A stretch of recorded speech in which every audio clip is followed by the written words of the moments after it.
Herwa Mercantile is on the western edge of Freiburg, and it's a relatively small but extremely fancy building that's set in the playground, which is the area around the academy where nobles send their children to Freiburg to be educated. Herwa Mercantile prides itself on providing the fineries of Charus itself for the city of Freiburg. And it does so largely through the efforts of one Jan Perwa, who Gerard discovers smells like a wine cellar. You have met plenty of drunkards from Montaigne. You have never met one that smells quite so exquisitely like very expensive wine bathed in. um, he has an older brother who wears a master pin from the Valero Swordsmanship School. Who's very protective, but when talking about the possibility of arranging passage to Montaigne, you get the impression, one, that they're kind of really only considering it because of your Montaigne accent. But after some haggling over price and establishing that it's going to be 50 guilders each way, Jan clears his throat and looks for the first time kind of serious. This is a man that has had a hard time standing up straight. But he kind of pulls his hair back out of his face and he looks at Gerard and says, "Now look, I don't know if you've traveled by Porte before, Monsieur, but there are three rules. And if you don't follow the rules, I'll not be held responsible for the consequences. One, don't open your goddamn eyes. I don't care who you're talking to. I don't care what they tell you. I don't care if it's your dead mom or your living wife or your arch nemesis, best friend. You don't open your eyes. You don't open your eyes if you hear me telling you to. You'll know when we're out of there. You keep your damned eyes shut until then. Two, no mirrors. Not for your powders, not for your keepsakes. I don't care how important it is. You bring a mirror, you damn us both. And three, and I cannot state this enough, no animals. If you've got a mouse in your pocket or a cat hidden in the bag, don't put the poor thing through the other. Are we understood?" Oui.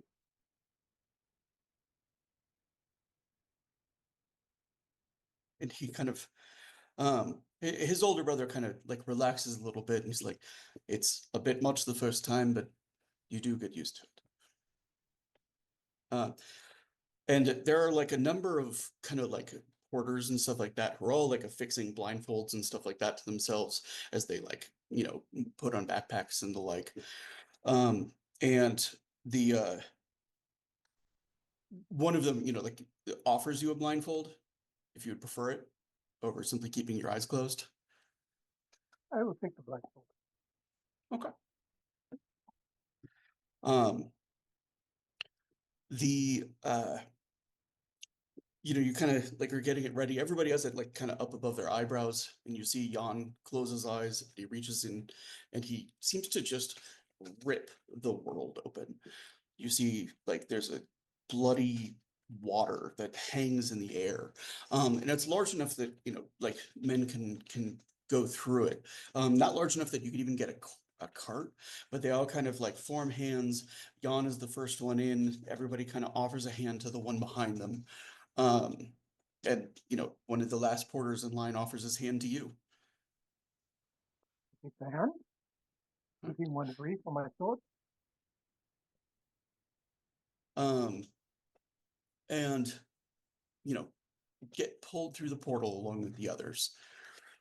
The feeling inside of it is like walking through gelatin. It's warm, it's kind of wet, it sticks but doesn't cling. Or actually, gelatin is probably inappropriate. What it's most like is blood that hasn't quite coagulated yet, but is in the process of thickening.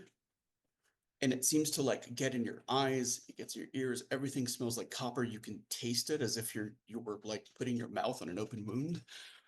And you do hear a voice that speaks to you through there.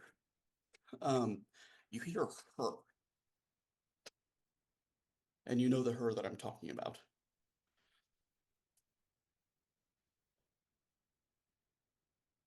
She's not speaking to No, no, you. no. Okay.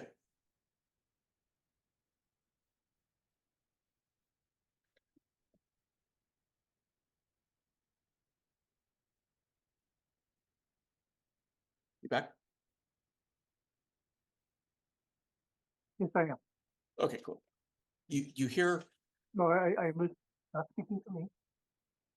okay. Um she is not speaking to you, but you hear her like, please, no, I'm sorry to have disappointed you. And like the sound of hands striking flesh. Um the sound of, like a woman being struck. You hear her gasp. You hear her begin to tear up and cry. Um, you hear her pleading.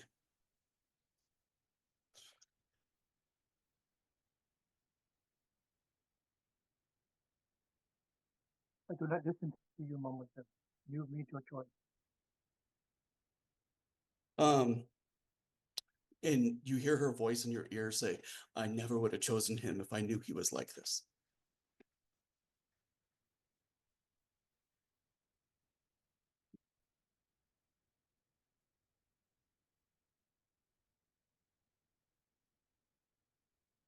Says, please, Gerard, just reach out, take my hand. Continue moving forward. Sorry, can you say that again? I do not listen. I continue to move forward with the pointer. There's a sensation of the blood sort of like pulling away from your face and like a gasp of air. And you hear the others like, there's like a silence that comes afterwards. Like, you hear others taking off their blindfolds. You're aware that you're not in the place. Like it's just sensationally, you're back in regular air, in not in the other.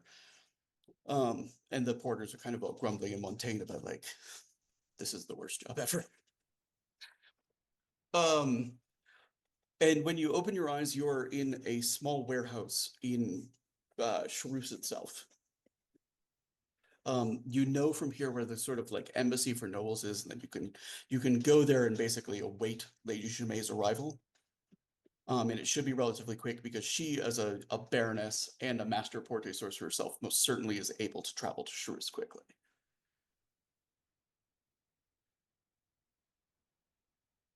Then I shall wait on her ladyship. Um, So I'm not going to, because I like to keep our camera focused on Freiburg, I'm not going to go too much into the detail of Charus itself, other than it is the largest and most opulent city in the world at this point. And the embassy itself is located inside of the palace, which is literally like miles of area out of the city of Charus. Um, you're attended by servants who offer the finest like little snacks and beverages while you're waiting. And it's less than an hour before you see the beautiful Lady Jumet come in through the door and give a smile to you.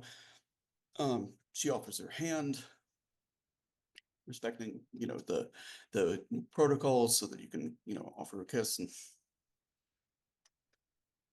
she said, I'm sorry, Gerard's last name is Dupé, right? Yes. She says, Monsieur Dupé. She says, No, that name I was is not Saint-Germain. Do better.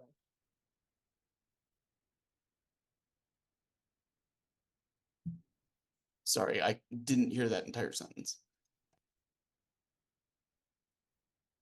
Oh, I was just, his last name is Saint-Germain. One more time, please. His last name is Saint-Germain. Oh, Saint-Germain. She had sorry, she greets him by the one that she knows him as. Did she know, and she knows him as Saint Germain, yes? Oui. Uh, she says, I did not expect to see you again so quickly, Saint Germain, Monsieur.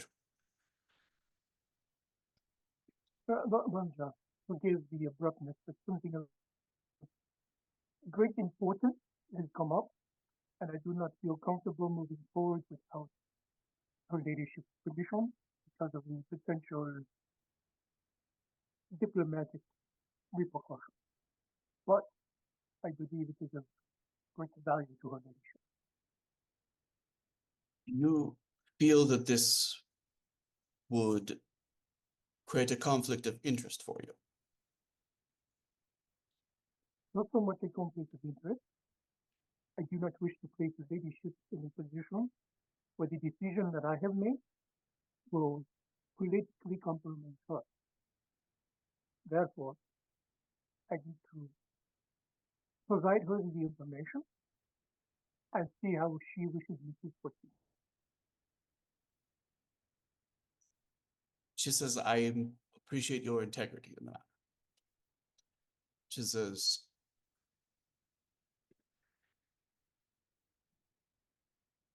she she looks away like a bit thoughtful. Um, she says, it is important as ever for me to have proper home in Freiburg for the Lady Honorine and for anyone else that from the Sissies, uh, the Sice du Sice family that might need to stay there for an extended period. Some things here in Charus have grown more complicated for us. Says, but if that request, do you believe that you can still fulfill that request on our behalf without? Oh, that would not be a difficult feat. Um, have you received the news yet about the Lord of Treacle? Seem to, sorry, I got everything up until seem to what? Oh, uh, that I have no problem I can do. But have you received word yet of what has happened to the Lord of Treacle? I have not received any information on what has been happening in Freiburg as yet. Then I am head of the news. This is good. He has been he stepped off of his tower, and that's with a very sudden and big word. This is creating a bit of a power vacuum in people, and there are those who are interested in finding out what really happened, and there will be a shift of power. In my personal opinion, this is an opportunity for her ladyship to get in on the ground floor, but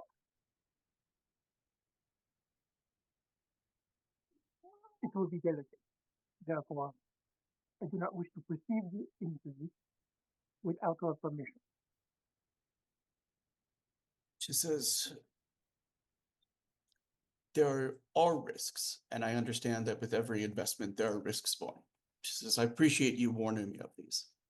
I still think it is going to be important for the time that we make sure that we have a place that we can retreat to. And I would be willing to offer further investment in Freiburg if it's going to help the city to stabilize or to find a balance of safety. Then I will. If you have opportunity to influence these events, and it does not interfere with your promises to me, then I think it would stand in the best interests of my family for you to be doing so. After all, it is a matter of protecting an investment, as I view it. This is also the way that I thought. But, I will then proceed with utmost caution, with the fate of the Sioux family in mind.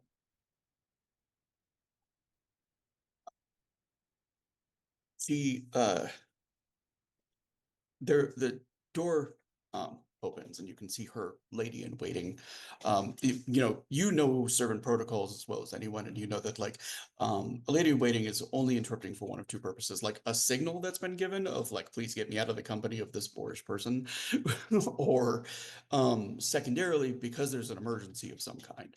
And all of the body language of the servant indicates that it's the second one. Does that make sense?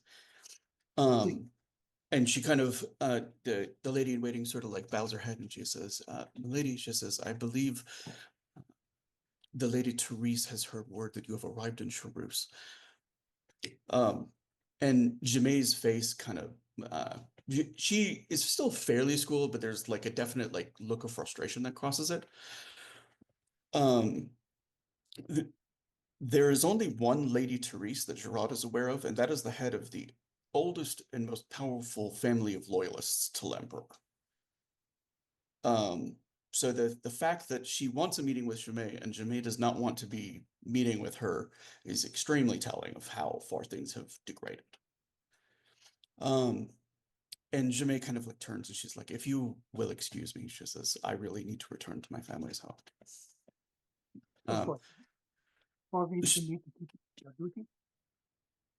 she says, "The valise that I gave you with the money inside of it, it is a blooded object to my sorcery. If you place a message within it, I can check it, read it, and write you a reply, Very well. and provide more funds if it is needed." I will keep this in mind. Uh, as to the other matter you had been looking into, I have not made much progress, but I can tell you this much.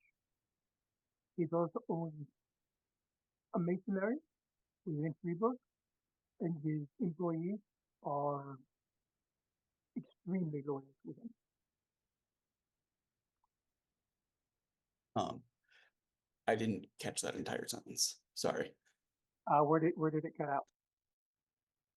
I got like mercenary, but then I didn't hear what you said after that. Mercenary. Oh no, masonry. Oh, okay, then I don't think I did get that sentence. uh, uh, he owns a masonry in Freeburg, and his vassals are very loyal to him. Okay. But that is as far as I've gotten in such a short time.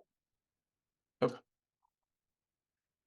Um, so she will Lady Jemay herself is going to like depart shortly after that.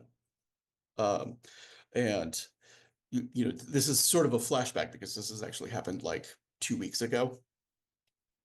Does that make sense? Yeah, And now we're kind of cutting ahead to the future. Gerard has returned. You know, he's probably still had his mission of like finding a suitable place in Freeburg, um, and has also arrived back at the House of Stone for the day to find an invitation to meeting with the rest of the group at the business place of one Upman, a coat maker. There's no more explanation that's provided with it, but it is, you know, it is that group, which I assume he has at this point communicated to, like, I can be involved. wait, Okay. All right. So I'm going to cut from there and um, say thank you, everyone, and welcome to the Shadow of the Wachtturm, a 7th First Edition Let's Play set in the great lawless city of Freeburg. Our art is courtesy of Hero Forge, First Edition 7th and Be Funky. Our producer is the wise, hilarious, and creative steward of Dirty 20 Gaming, Kevin, and our lore master for the series is the beautiful and benevolent Syndra. Before we get started, I wanted to give a content warning. While the spirit of 7th Sea is swashbuckling adventure and shadowy intrigue, the story will deal with mature themes, including death, loss, suicide, and grief. Eisen, our setting, is recovering from a 30-year civil war over religious differences. It may get dark sometimes, and there's no shame in bowing out, but it's not a place your head can go at the moment. So without further ado, I'm going to have our savvy swashbucklers introduce themselves. Starting with Shadow, go ahead. hello everybody. I am Shadow, also known as the True Shadow Master. This evening I am playing Gerard Saint Germain Dupo, a swordsman from Montagny and future escort and bodyguard to Her Ladyship Dutate. Uh, previously, I played other characters, including another Gerard Saint Germain in an old campaign, spacefaring campaign. They are not related. And when we come back to Cyberpunk, I play Shane the Nomad. Otherwise, once everything is up and running and I'm fully moved into my new location, I am one of the founders of the Desperate Dice Rollers channel, and I'll have more information on that once we are off a hiatus and back up and running.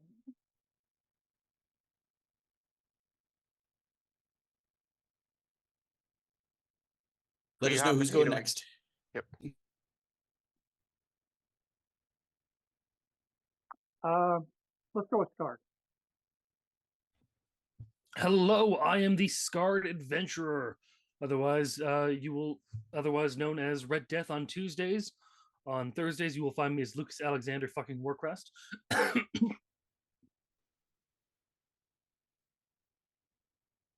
I apologize. I had to cough. Besides that, you will also find me on Sundays, now playing Arthur Wolf. Today, The Situation. Yes, Lucas Warchest. I'm still. Yeah, Still funny. that's not my name. um, Otherwise, you can find me working with the wonderful Tango Productions to bring fun stuff.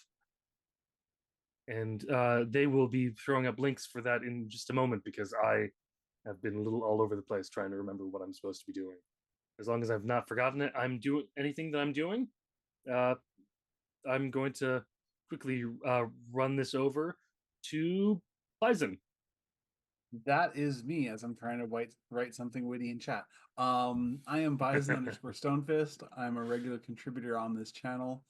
I'm currently here 3 nights a week with a 4th for next week. So let's start with Tuesdays. I run our Cyberpunk Red campaign, Carnage Heights.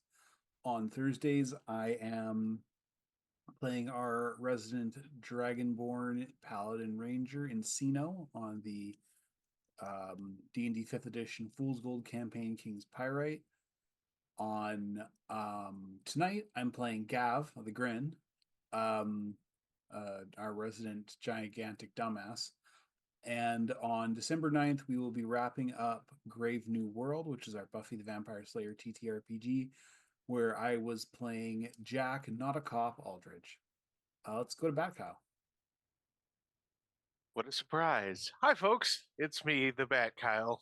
If I seem a little more subdued, well, Costco probably gave my wife and I the ick. But that's what you get. You can find me tonight playing Len. There's going to be a smolder eventually. Costin, the Usarian beefcake who carries a big spear, and that's really all you really know about him right now. Maybe he can be a bear. He hasn't shown that yet. You can find me otherwise on Monday one more time, also on the 9th, playing or having played Jacob. Yay! It's finally over, and I got my girlfriend back, King. And then you can find me on Thursday playing everybody's favorite sodium levels at 9,000, but only in his bloodstream, Druid badges. We're still doing this, Newth. And otherwise, you can find me posting unhinged and terrible food memes on our wonderful server full of people who haven't, kicked me off for doing so yet. So, congrats to you guys for patience. And over to Ruth. Sorry. Hi, I'm Ruth. I'm here today as Runa. You can also find me here on Tuesdays as Exit, our resident fixer. Super chill, super cool. We love her. And you can also find me here on Thursdays as fuck your stupid no swearing rule, Des Rye. Because she has no last name. And yeah, that's about it. I'm gonna pass it over to Sarah. This is why I can't look at chat, everyone. So hey y'all, my name is Sarah. I am here today as Rosa Nix. You can also find me on the Tuesday Carnage Heights game as the resident corpo now, Magic. I am the DM for the Fool's Gold campaign, and I can take off Saturday because that game just ended. Other than that, you can find me working with the Scarred Adventurer on stuff and things that will eventually come out. And I think the last person is Rory. I timed that sip of water perfectly. Hello, I'm Rory. I am currently, this is the only game I'm in. Unfortunately, my work schedule kind of beating my ass, but I'm hoping to maybe find time to get into another game eventually, or if there's room to start one, maybe eventually, who knows. Other than playing our fine boy Hans Ulrich here, I'm planning to get back into Twitch streaming, which is fun. I've got, you can probably see it in this camera over here. Hang on. Those bad boys back there. Planning to spin some tracks, make a kind of a mock radio station type vibe some days, some music production some days. I've gotten into World of Warships recently, so maybe some World of Warships streams every so often. But yeah, I'm hoping to kick that off actually this week, Tuesday or Wednesday. So let me find. Oh, thank you for the shout out. Yeah, find it there if you were interested in all the random stuff I'm going to be doing here pretty soon. And incredible timing as always. I believe that wraps it up for me. So I'll send this back over to our wonderful storyteller, Siosa.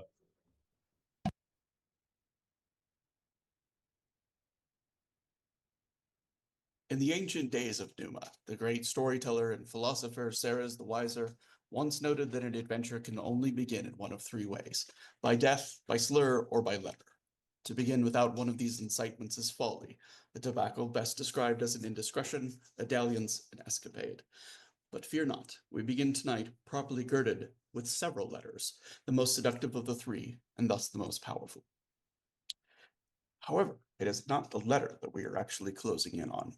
We are going back in time to a place of surreal beauty. The world that we look in on is full of green landscapes, glorious trees, cliffsides that are scale out of the sea and look absolutely majestic. And the world that we are looking on has one very rambunctious child who has made it his playground, who is constantly, being chased by a woman of great beauty, with long red hair that seems to delight in pulling him out of like one danger after another. There's also a place that is slightly different than one might expect. Sometimes when a stranger comes to visit at her home, they have one too many fingers. Sometimes the sunlight that comes up over the horizon doesn't come up over the right horizon. Sometimes colors bleach when they should enrich. This is where Arthur Wolfe has spent his childhood, where he's grown up, what he has always known. And every visitor is much the same. Perfect and yet imperfect, disconcerting and yet familiar, except for one. And that one is the only man that he has ever seen in this place that bears scars. Those scars themselves make him somewhat fascinating. And those scars themselves are fascinating because they are never the same twice. Every time the man known as Jack O'Bannon has come to visit Arthur, he has had a new set of scars, and sometimes his old ones have disappeared. He has told this young boy stories of knights and queens and adventures that cover the world far outside of this place that he knows. And he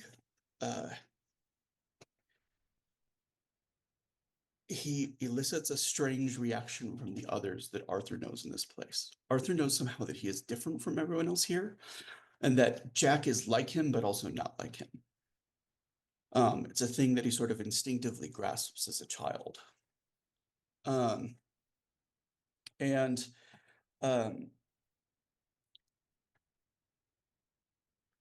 The it's kind of one perfect river. This particular morning's adventure has him stumbling upon like one perfect river that seems to flow directly out of a cave that's sort of just it bubbles with energy and raw potential. There's something incredibly like intoxicating about it. Like it represents that perfect kind of like cross of danger and um excitement where it's like it's clearly an adventure to touch it or to in any way like immerse yourself in it, but it's also um quite possibly the end of all adventures. It's that perfect kind of coin flip of risk. Now, is there any question that the young Arthur is going to try to dive into it? I don't think it's a question of is he? It's more a question of how. There is a perfect tree branch that would allow for a perfect swan dive into the deepest parts of this river. Arthur, That's the what young the adventurer. plan is. It's likely going to end up as a belly flop. Arthur, the young adventurer, scaled this tree as only a child can, and braced himself, legs ready to spring, when suddenly a powerful hand just grabs him out of the air before he can launch himself into the river. And he kind of like dangles above it. He looks up and he sees Jack, the scarred man. He never even saw him or heard him approach, but that isn't actually that unusual with Jack. Hello. He says, "That water is not meant for you, my boy." But isn't that the fun of it? He says, "There's many waters that are fun." He says, "That water you don't want to be in." The most enticing words a small child like myself can hear. He says, "Do you enjoy," he says, "being excited when you wake up?" Doesn't everyone enjoy being excited when they wake up? "Do you enjoy being mad when your mom tells you no?" No, I'd rather her say yes. I would like you to go and attack this bear with the stick, but no, it's always the safety first. He says, "All the people in this place, all the adults that you know, they don't feel those things as you and I do." Says they don't feel anger, they don't feel excitement, they don't feel joy. Says what they feel are mirrors of what you feel. He says, but that water, says you dip yourself into that water and you'll be like them. You'll never feel Oh, anything again. that sounds like shite. Says, it is a little shite.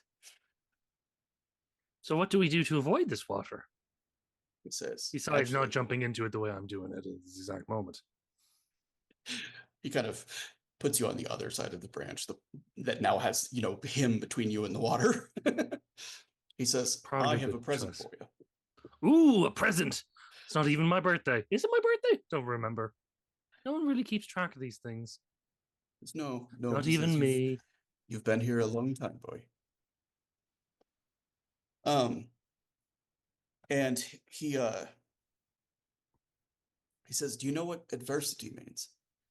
Adversity is the challenging things of the not entirely. No, I understand adversity as an idea and as a word.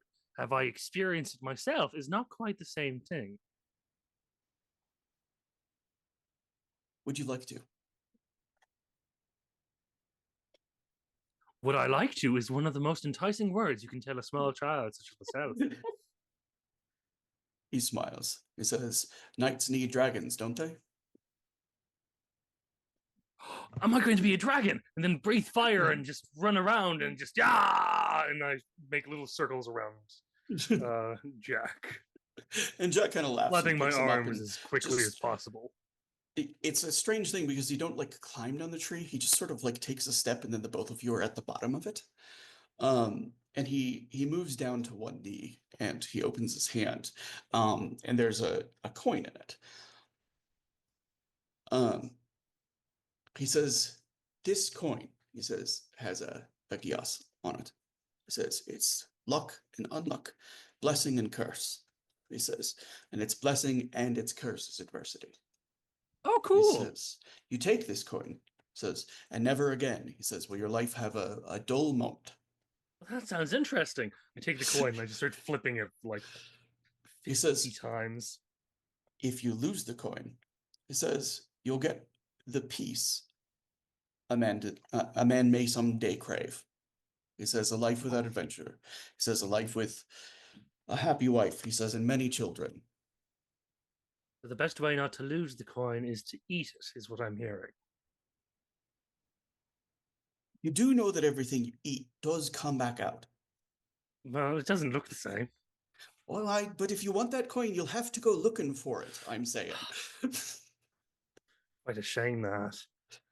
So how do I make sure I don't lose it? I might suggest a necklace. Ah, a necklace.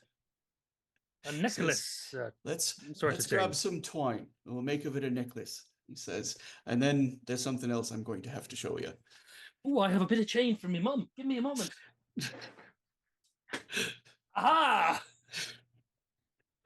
Yeah, and he sits and very kind of patiently like weaves a little like, necklace for you with the coin at the center. But it's an old coin. Arthur doesn't really have any kind of like reference for it other than that he's never seen faces like the faces that he sees on the front and back of it. There's a face on one side of it, and then on the back of it, there's something that looks, I'm going to say it as something that he has no context for at the time, but like a Colosseum. Does that make sense? It looks one part stage, one part arena. It's like a giant circle with a bunch of people who would be sitting in it. And Jack kind of smiles. He says, that's exactly what it is. He says, sometimes Oh, they watch each other fantastic. fight. He says, sometimes they watch each other, he says, do performances. Why would Says, this anyone want to one. do the second one? The fighting sounds fun. He says, because people dance and they sing. He says, and it's spectacle. Oh, well, then I understand perfectly. As you see, I am a dancing, singing connoisseur quite myself. He kind of smiles. He says, today, I'm stealing you, he says, away from your mom. He says, bringing you back to where you belong. Oh, that'd be nice. Wait, can I say bye to me mum first? He says, you can. Excellent. Mom, I'm going off with Uncle Jack.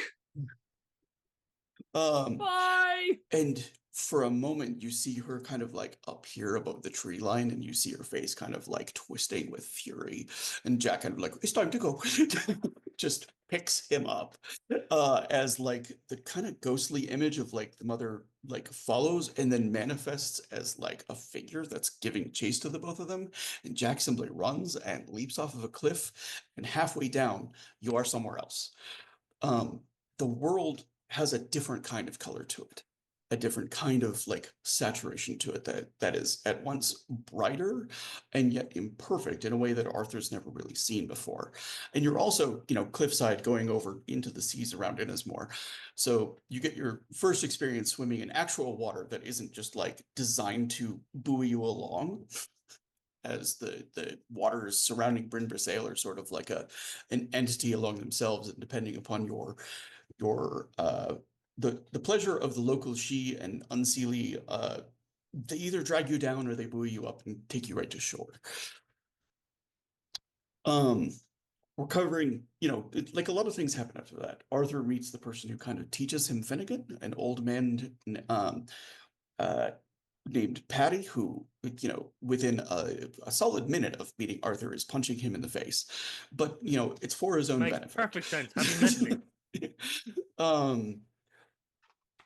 By the time he's 12 and, had a lick of training, he gets kidnapped for the first time. By the time he's 14, he's seen 3 different countries, sometimes willingly, sometimes not. Almost never willingly. It's never unwillingly, but it's never quite willingly,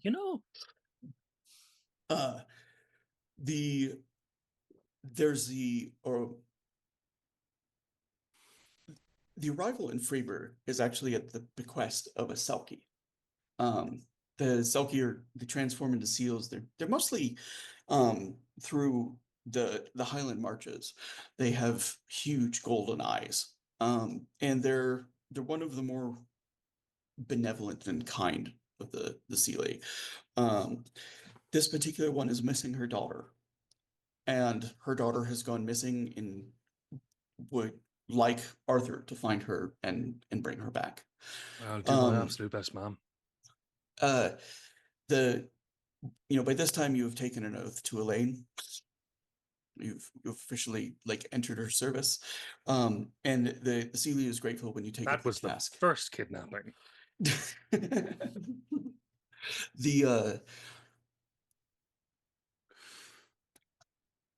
The trip took you to Kirk, which is in Vendellands, and then into Eisen, where you were tracking not this Selkie herself, but the sale of a Selkie's coat.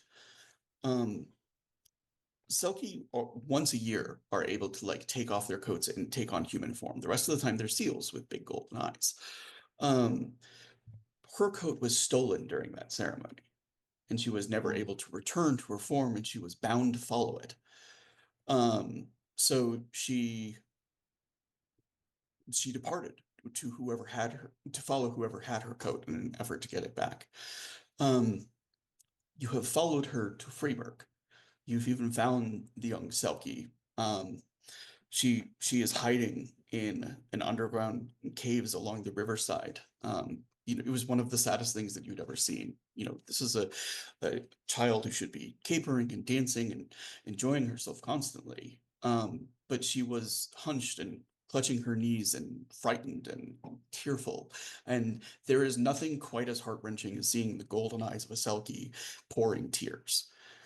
Stay here, lass. Because her coat was in the city, and every time she tried to get closer to it, she felt sick, and she doesn't know why. You stay here, lass. I'll go deal with it. There was some tracking through the Vendel merchant district. There's a merchant's quarter where you found that it was sold.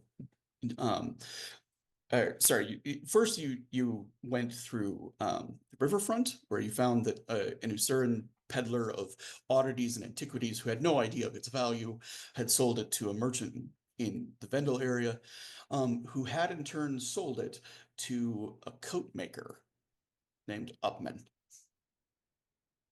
Well, we're gonna find what's up, man. Probably gonna be my fist. Or my shoe, my boot. So far, in fact, he'll be able to taste kneecap. Now, everybody else has also been in search of Upman's store, so I'm going to describe it to everyone because the arrival is somewhat simultaneous. If you're the one who gets there early and scopes out for any challenges or dangers, raise your hand. If you're the one that's perpetually arriving late, raise your hand. All right. Early. Early. One more question for both Hans and Rosa. Both of you had a dramatic wound at the end, and you've been given candles by the shopkeeper. No. It was Runa and Hans. Sorry. Yes, you're right. Your name says Rosa right now, and you have Runa on. Oh, you guys, God damn it! I just so noticed please that undo too. that. So Runa and Hans both I'm have. so sorry. That's Evil okay. twins over here. How long ago did you guys do that? Right after intros. Of course. Yeah. We were waiting to see how long. I just noticed that. I saw It you took me- point something out, Bison, and I was like, huh? And I like looked at everyone's names. And I was like, I see nothing wrong here. I acknowledged it, but I noticed it really quick because I had a message from a DM, and I went, "That's not that person's name." You didn't say Um, anything. apologies. No, I just kept quiet because it wasn't any of my business.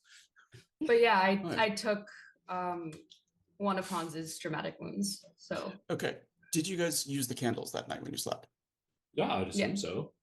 You may mark the dramatic wound off completely. Let's go. all right. That is not a small amount of healing overnight, by the way. Oh That's- yeah, no way. The candle has burned down in the morning. The air was kind of filled with the scent of like potpourri and apples. But the injury that was at your side is now healed as though it was a month's old scar. Nice. Sounds like a rather pleasant candle.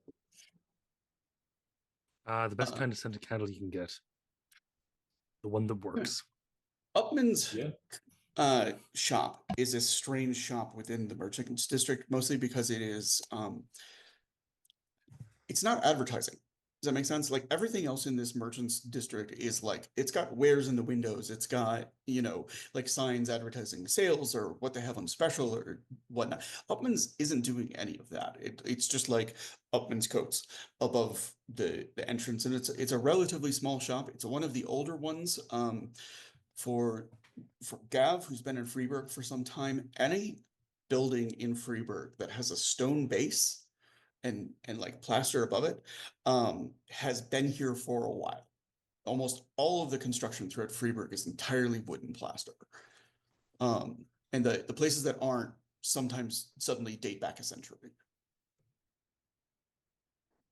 Gav still wouldn't have found the place until like he noticed one of the other people in the group because he can't read signs. It's just like, what is Wait, up, man? There is a little coat insignia underneath it, and like the sign for a tailor, but Knock, knock. Who's there? The door. Smack. No. Not quite. so Rose- let me do everybody do just a quick description of the characters, what they're doing at the moment as Arthur has arrived.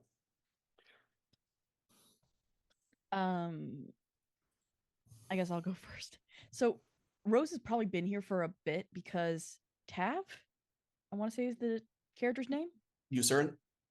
Yeah, the neighbor. Yeah. Is the one who gave her the directions. And so she's just kind of been watching. Did the three of us, all of us go together? No, Hans is late as usual. Mm. Gertrude is still talking his ear off at this current moment.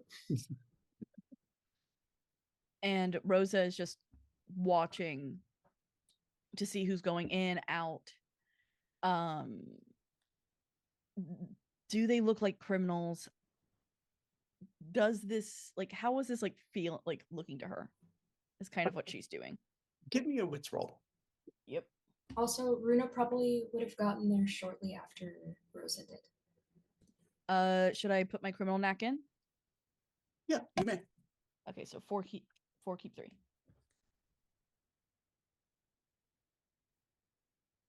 $15.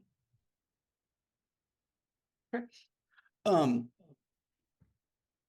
It is the most unusual thing about this area. There are a few people that you see go in and out. You see one of them. There's like a middle-aged man who comes out with like an entire box full of socks of like completely mismatched colors.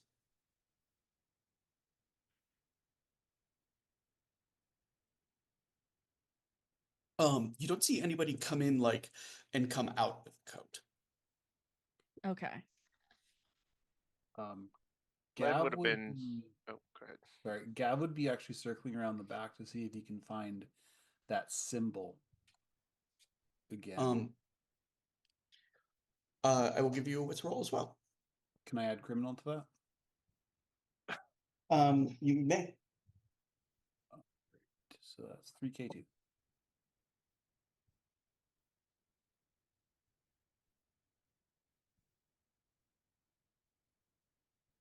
Kaboom! We have 17 plus 9, 26. Woo! Let's go, Damn. Gav. There is not that symbol.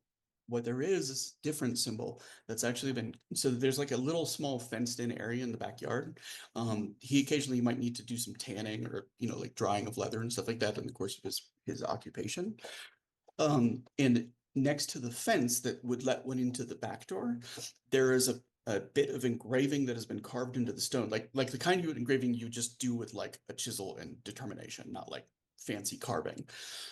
It looks like a full sunrise, and beneath it are the words Vero Caragio. He wouldn't know what those mean. I know. But he'd see the sunrise. Um, I know it's not thieves' cant, but that's technically what thieves' cant is. Would he know what that symbol means? No. Okay. But but it is very like the thing about it with the thieves thing is recognizing that it's something that's meant to be seen by those who are looking for it. Mhm. Does that make sense? It's meant to mark something either as like safe or unsafe, but not be obvious and visible. It's not like colored, it's just like a little carving like a kid would make on a wall. Except, sunrise instead of a penis. So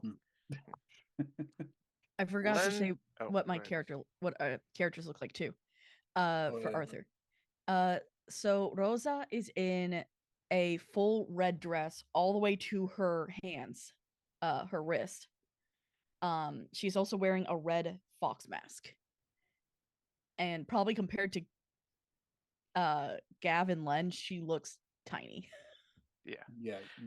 Yeah. Gav is a 380-pound wall of meat that is kind of just casting its own shadow in another shadow. Yeah. So neither of them are super sneaky. No. Len would have first scouted around as a cat for a while, very, very early in the morning or late at night, depending, after he found lodging. And then he would have gone back, got his clothes, and come back as a man and just sort of loitered in the area, also just kind of watching the comings and goings. did you actually go into the house at the time? Yes. Okay. If there was a access that a cat could get without, like, if he needed to, turn some Sure. knobs or something, he's not gonna. No, it's like an open window for a breeze on the upper level. Yep. You know what I'm saying? Yeah. And when he had come in, he had seen, like the noise of a cat arriving had woken the man in his bed. Does that make sense? Yeah. Which is pretty impressive, especially for a man who looks to be in his late 50s, maybe 60s. Does that make sense? And Mhm. he kind of like put on some spectacles, and like the moment he'd kind of seen the cat, he kind of breathed a sigh of relief. Meow. He says, "I'm sorry, I don't believe I have very many rats here." And he kind of reaches out and he pets Len's head. Len will allow this, but with the grudging air of either a cat who doesn't like to be touched and, uh, a 6 foot tall Russian mercenary who also doesn't really like to be touched. Yeah, when the cat kind of like shies away after like the slight touch, he kind of like, "My apologies." He says, "Can I make it up to you?" And he kind of like heads down a little ladder into like a very small kitchen. He pours some like milk into a saucer and he sets it down. Yeah, well, yeah, Len will definitely just kind of do. And he like, "You are very handsome, young sir." He says, "Do you have a name I can call you?" Meow. Mm, Meow, meow, meow, meow, meow. Well, I hope to see you again, sir. Meow meow meow. Meow. Oh, And, forgive me. Len will, I'm an old man in need of sleep. yeah.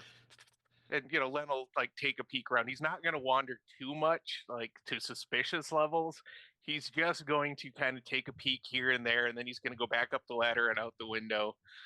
Yeah, it's a coat shop. But I will give you a wits roll with if you have a bonus to smell as a cat, then you get to add Yeah. that in. Keen senses as a cat, effectively. And he has Okay, his that's own natural keen senses. then So you get 4 extra unkept dice on this. So 6, keep. So I've got 2 wits, so I only keep 2. Is that roll 6? Keep. Okay, just making sure. 24. Okay. Yeah. So it's particularly easy because you are also small to detect that there is a hatch that is hidden under a dresser. The dresser is actually built on rails so it can slide easily, but is completely invisible. You can pick it up literally because you can smell stuff down the hatch. All right. Meow. Doot, doot, doot, doot, doot. Out we go. Finishes the milk entirely, though. It would be ungrateful to not finish the gift offered him as a guest. And then, like I said, he'll be back in loitering, and he is 6 foot even. Definitely not like Gav sized, but you can tell he's got a solid build to him, mostly dressed in leathers and decent but not super expensive clothing, good boots, good pants, all of that. He's not carrying his boar spear with him right now because let's face it, even in these uncertain times, wandering in to buy a coat with a boar spear just kind of seems like not the greatest move. Because using this cat form has cost you a drama die, I'm also going to give you one more thing, which is Okay. that he has a fully loaded rifle under the counter on a swivel. Oh, so he's got kind of like in Tombstone when they had the shotgun under the Yeah, so Pharaoh it can table. be like aimed at somebody without ever making noise. You know what I'm saying? Instead And of probably fucking powerful turret. enough to fire right through the little like thin wood counter. In Freiburg, that's not an outrageous level of defense. Yeah, no, I wouldn't think so, but it's good to know. And then, like I said, he would still arrive as a man pretty early and just kind of be loitering, looking like, maybe reading something that he picked up. All right. I think Runa and Gerard and Hans. It's funny that Hans is late because he has the coat. Yes. Anyway, Runa probably would have arrived soon after Rosa kind of peeked inside, and when Hans wasn't there, she would probably be waiting outside because he's the reason that we're going to this place. So she's waiting for Hans outside. Runa is I don't remember how tall I said she was. She's about 5'5", 5'6". She has blonde hair that is back into like a nice updo, like braids go back into like a nice updo. She is in sort of what looks kind of like a swashbuckler's corset, but not quite. That's just the best way I can explain it.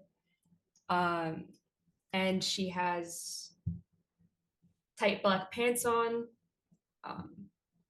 tall boots, and she has a dagger strapped to harness to her thigh.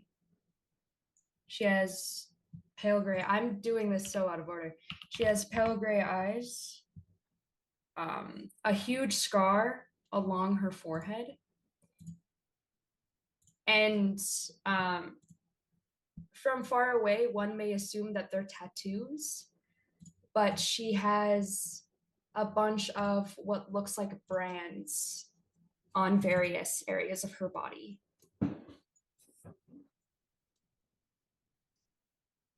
And she looks well built, but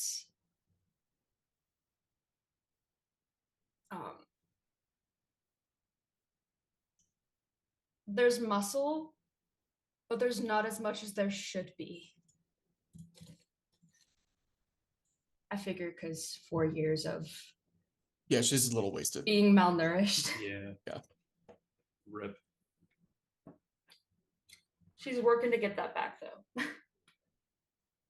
Muscle mommy to be. Get them gains. All right. Can't have all my characters be muscle mommy. All my characters are 6'6". Just run with it. I will. So Gerard or Hans? Gerard's late, so Hans. Oh, we're both late, aren't we? We're both late. God damn it. Who's later? Really? Well, Gerard Flip is a going coin. to be late. First, he's heard of this place is the letter, so he's going to take some time to find out what this place actually is, who owns it, whatever information he can gather in his short amount of time, so he knows what he's walking into. Go ahead and give me a wits plus whatever kind of like criminal spycraft you have.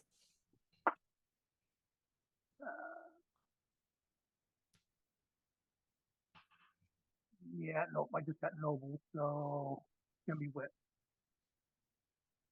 And that's just my wit die of 3, right? If you don't have the macro up, it's It'll be 3, keep 3. yeah. Yeah. If you don't have any skill, it's just your wits raw. There you go. That's not bad. 17. Nice. Okay. Upman's is there's not much in the way of reputation about it. The most unusual thing about it is that Upman's does not take commissions, which in the world of tailors is unheard of. Huh.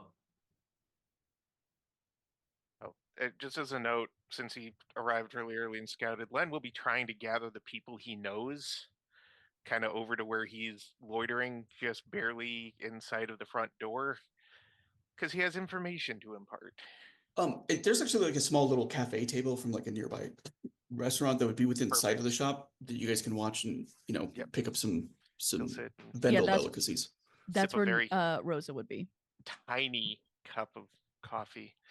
This is all they give. This Espresso. bless you. Espresso. Signore. Sì. Oh, espresso. Oh. Sì. Incredible. Gav is like Position, sitting that means- across Oh my the way god. in a sort of in the alleyway because, well, he's a dirty flusswaffer. So All right. So for drama's sake, let's have Arthur sort of arrive at this moment. Hans and Gerard are still on the way. Gerard has been investigating the place. Hans has just been waylaid by Gertrude. I'd say he's probably on his way by now. He's also And- like it's also completely across the city from him, like Oh, where yeah. he lives. It's like the northeast to the northwest to the southeast parts of the city. He has to go across 2 bridges. Although, as we learned last episode, he is very fast. But I'm gonna Hasn't skipped a leg day in his life. Hell no. but I'm gonna have Arthur give me a wits roll with your criminal knack added to it. Just to kind of figure out that like to see to what degree he's realizing there are a lot of people scoping this store out. Runa's just standing in front of it.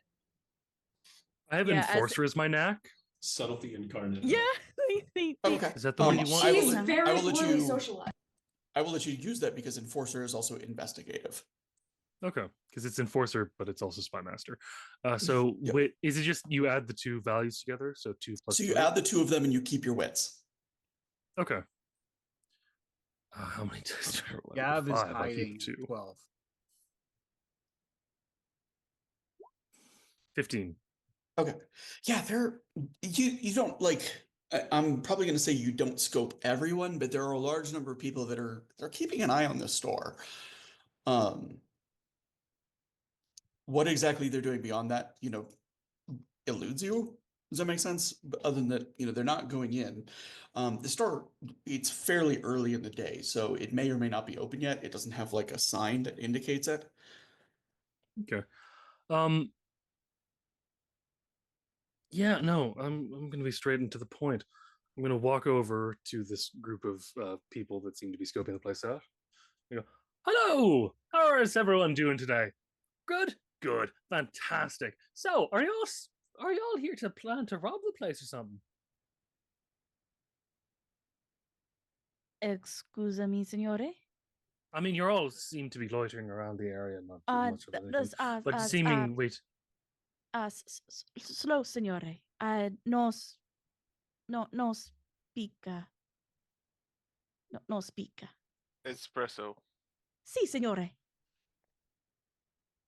so you're idiots. But you're idiots that are here for a purpose. We're waiting for someone. Ah, wonderful. Well, don't let me stop you, but it seems like you're fixing to rob the place. You need to be a little less conspicuous if you're going to actually do that. I am just a little not piece of here advice. to rob anything. Oh, well, I might Drinking be. So, espresso anyways, with friends. I- Signore, why here? Oh well, Why- the gentleman in that place seems either has the item I'm searching for or the information for which I am looking into. So I need to get into there, find a lovely We- little coat that looks a bit like seal skin, and then walk out and finish my jobs. We are here to talk to the man, Signore. Fantastic! You do that, I'll go into the back and rob the place. No. Old man is nice and well armed. How well armed? Many guns. Many where you would not Many expect them. Many guns? Signore say, see?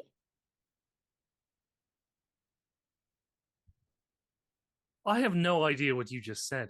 Anyways, As y'all are talking, the old man like opens the door and he kind of like looks around outside for just a moment. And he sets a small saucer with milk down by the door Oh, and then closes it. We can't kill him now. I don't know about the rest of you, but that has not exited my plans yet. But I don't know what this kind of gentleman is, so it might all end up very amicably. So, I'm gonna go in. I don't know the rest of you, so have fun doing what you're going to do.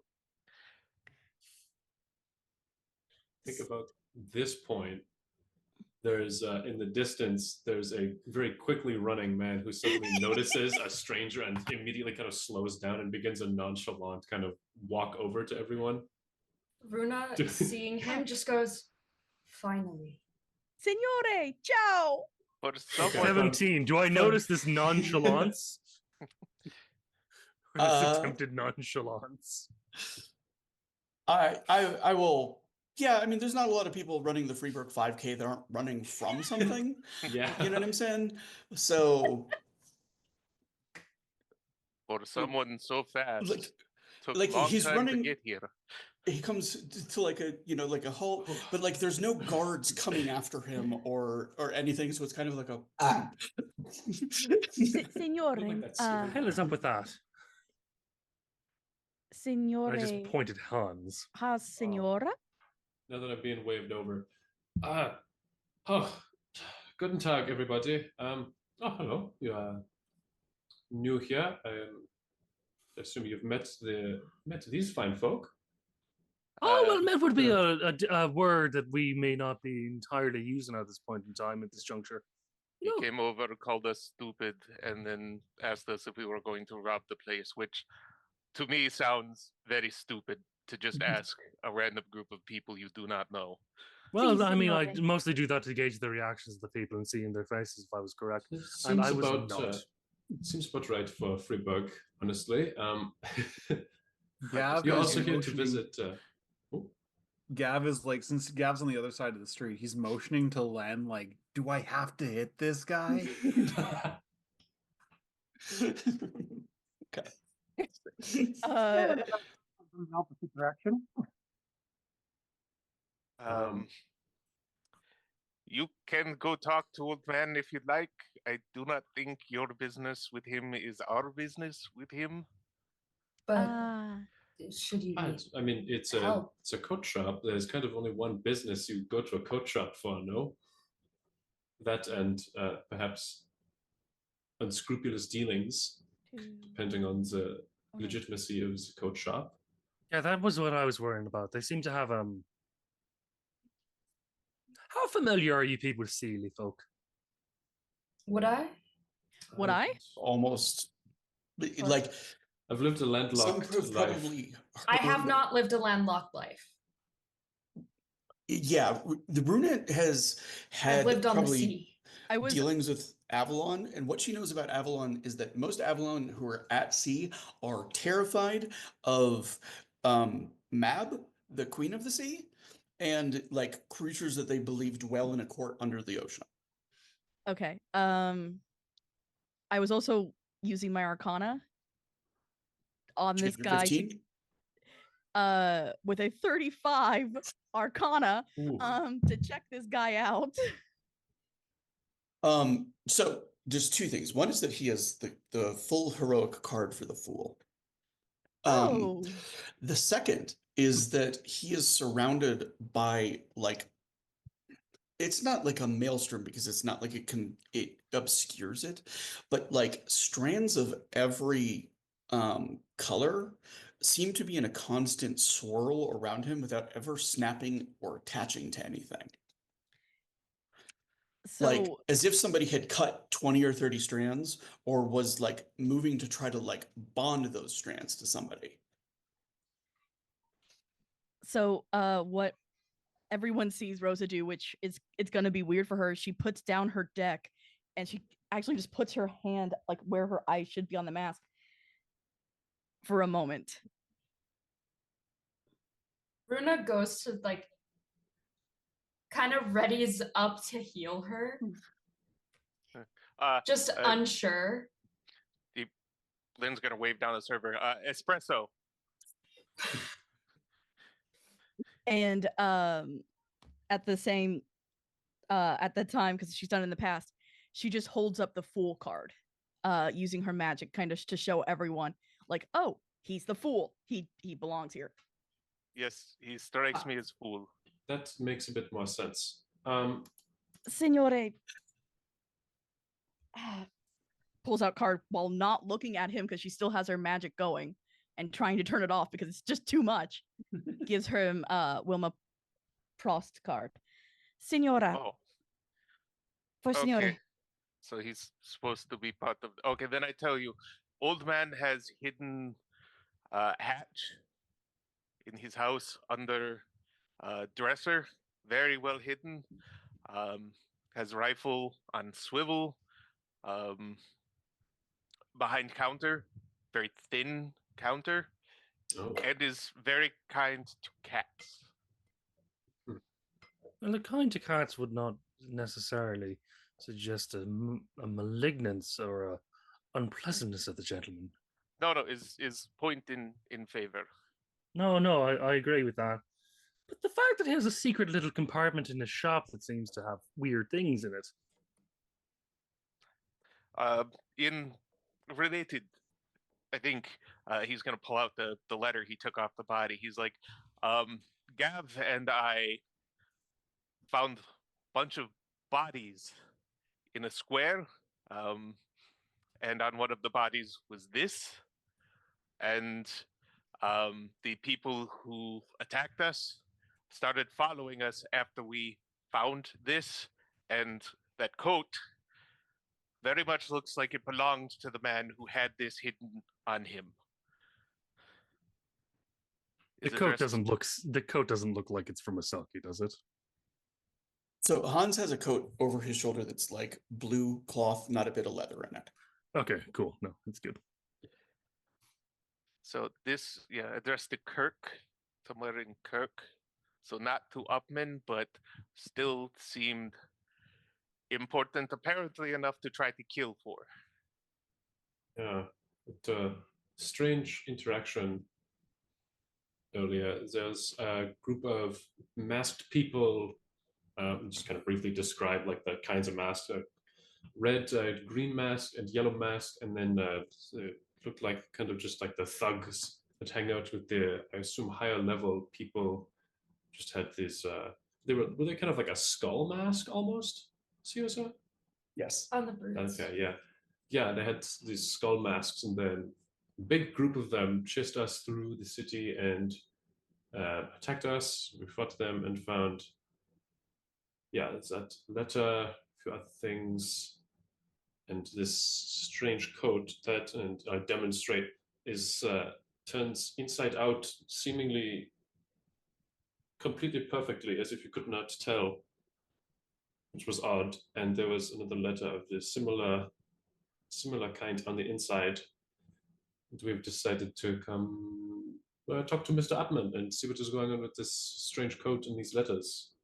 Oh, and Is I have Hans- a is Hans suddenly Wait, peculiar is question. Hans producing the letter as he explains all that? I think he kind of just like shows it tucked in a pocket in a jacket. Because of Rosa's 35 on her Arcana roll, there's something that she sees on the letter that she didn't before. Bound into the seal. Are you good? Yep. Yep. Okay. Bound into the seal is a strand that has been wrapped around itself. A strand of stave. She's never seen something done like that before. That looks like if the seal is broken, the strand will break. Is it on this letter too? No. Oh, okay. The one in Hans's letter or hand, Rosa will not reach for, but just be like, no, no, no open, signore. No open, signore. Oh, No open, signore. yes, I had not planned on opening it yet. I would imagine letters carried by people who are willing to go to such lengths would be potentially trapped. I mean, I don't want to get some kind of crazy poison or something of the like. No, no, no. Bound.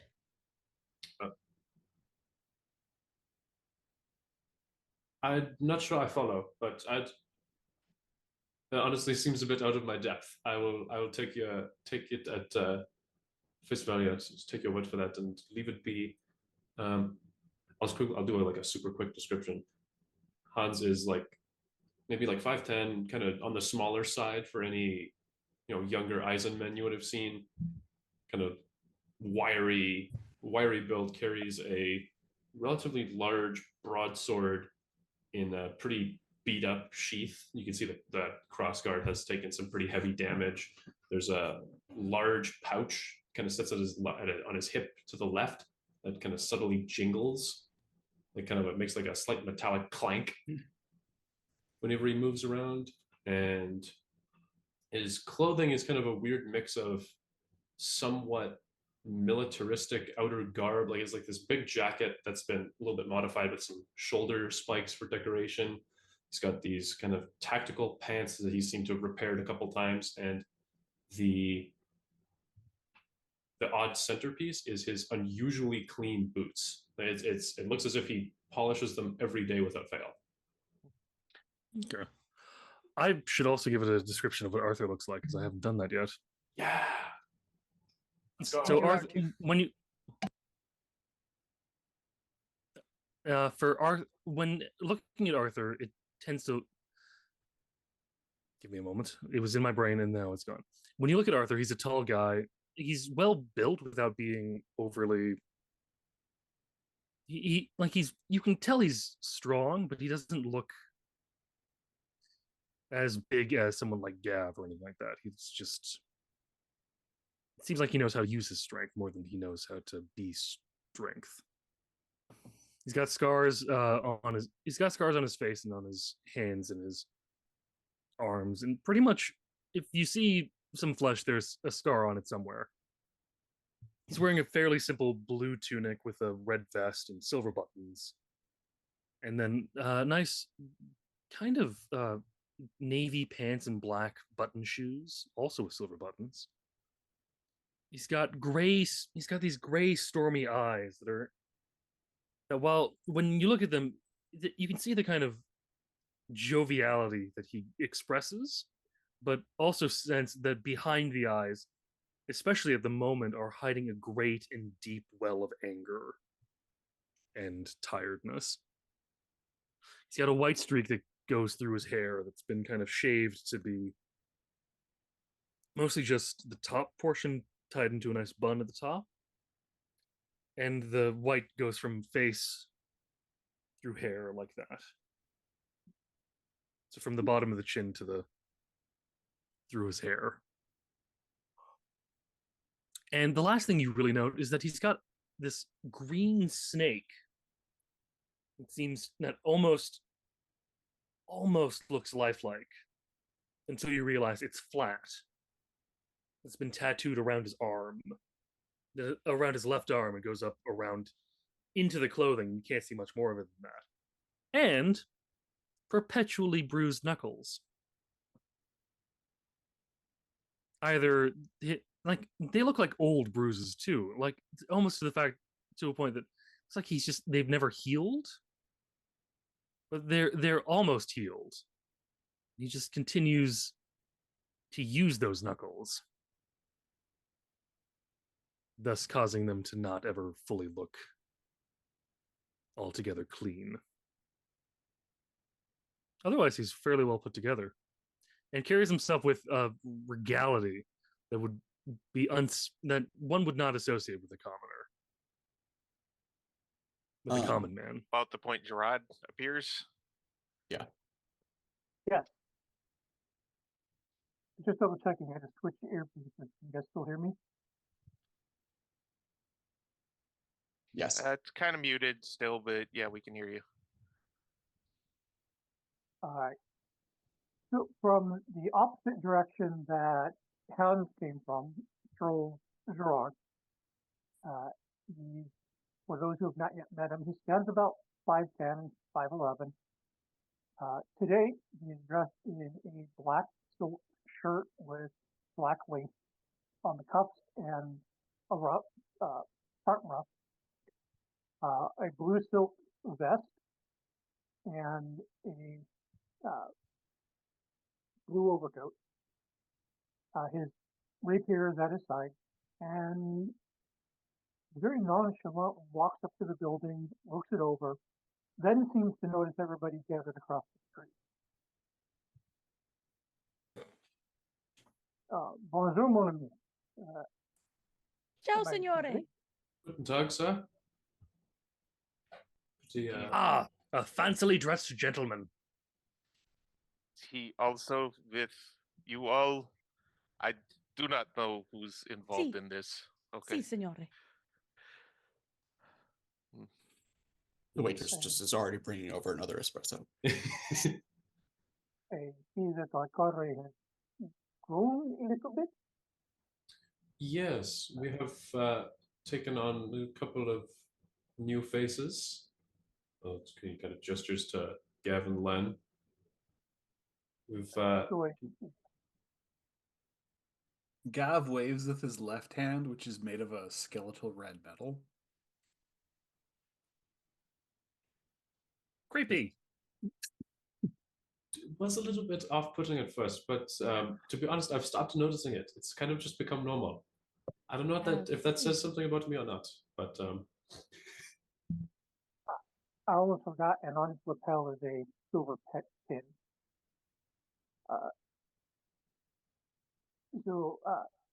I am Gerard Magellan Dubois, and Mademoiselle Rona, Mademoiselle Rosa, Monsieur Hans, I know, but you say I do not. Then, Soldier of Fortune recently arrived in Eisen. It's Gav. He's big. Hello. I realize I have not introduced myself to the lot of you either. Hello, I am Arthur Wolf, Knight of Elaine and Spymaster. I'm very open about these things. I understand that one normally shouldn't be, but it's just they start talking and they don't stop talking. I sell most of my information to the highest bidder. everyone has titles. I'm just realizing that I have no title. I am purely Hans Ulrich. It's a pleasure to meet you, Arthur, and pleasure to see you again as well, Gerard.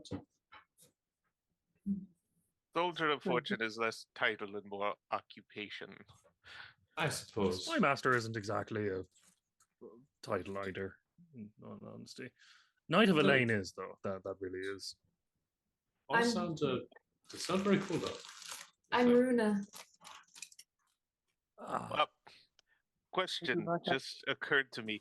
Weren't Who's you that lady then? viciously stabbed yesterday? Like I'm pretty sure I could see into the wound. Yeah, The knife came out. That is correct. It was pretty bad. Did you see the shopkeeper lady who gave me and Runa the candles? I did not see that. There was a very kind shopkeeper. She gave the two of us these candles and just said, light it before we go to bed. And I did. And I felt way better this morning. I don't know how. Yeah. It's kind of baffling. I know about, there's, of course, magics in the world and all. It's not something I'm particularly in tune with. So it was just kind of shocking. But I feel pretty good today, all things considered. good. Monsieur, just a point. If you are not familiar with the land of Ancient, and Monsieur Hans, I assume you are, but the open talk of sorcery is not a brilliant idea. Jeez. Right. Can I get the second half of that one more time? Open talk of sorcery is not a good idea in Eisen. Eisen, this land is well known for its hostility to magic. Indeed, yeah. First hostility to a lot of things, including manners. Yeah, that too. And I yell at like a coffee shop across the street. You already have an espresso in front of you. Now, granted, Never we are- mind. This place is lovely. Needs whiskey. No, And Luna the takes a waitress. sip of the- espresso and immediately goes, Yeah, and the waitress kind of, she looks very tired. She's like, tea? She says, I'll be back with bagels for everyone. You have a gentleman's breakfast. She says, I did before I came to work.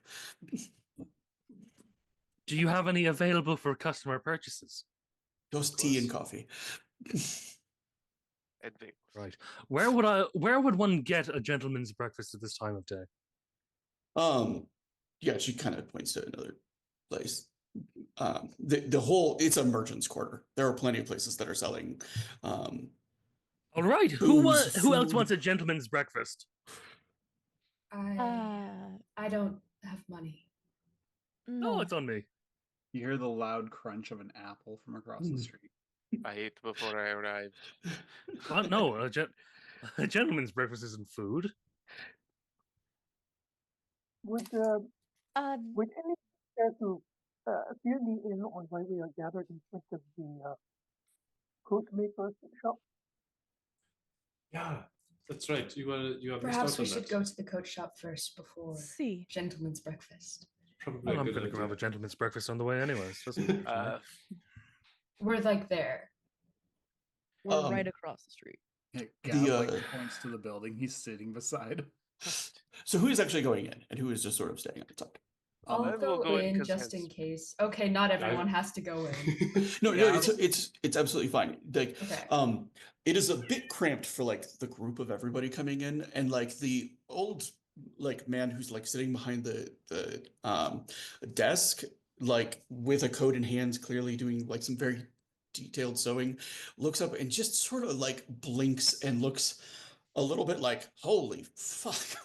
How many people are in his shop? You've seen like one person go in before, and they were in there like 10 minutes and then they were gone.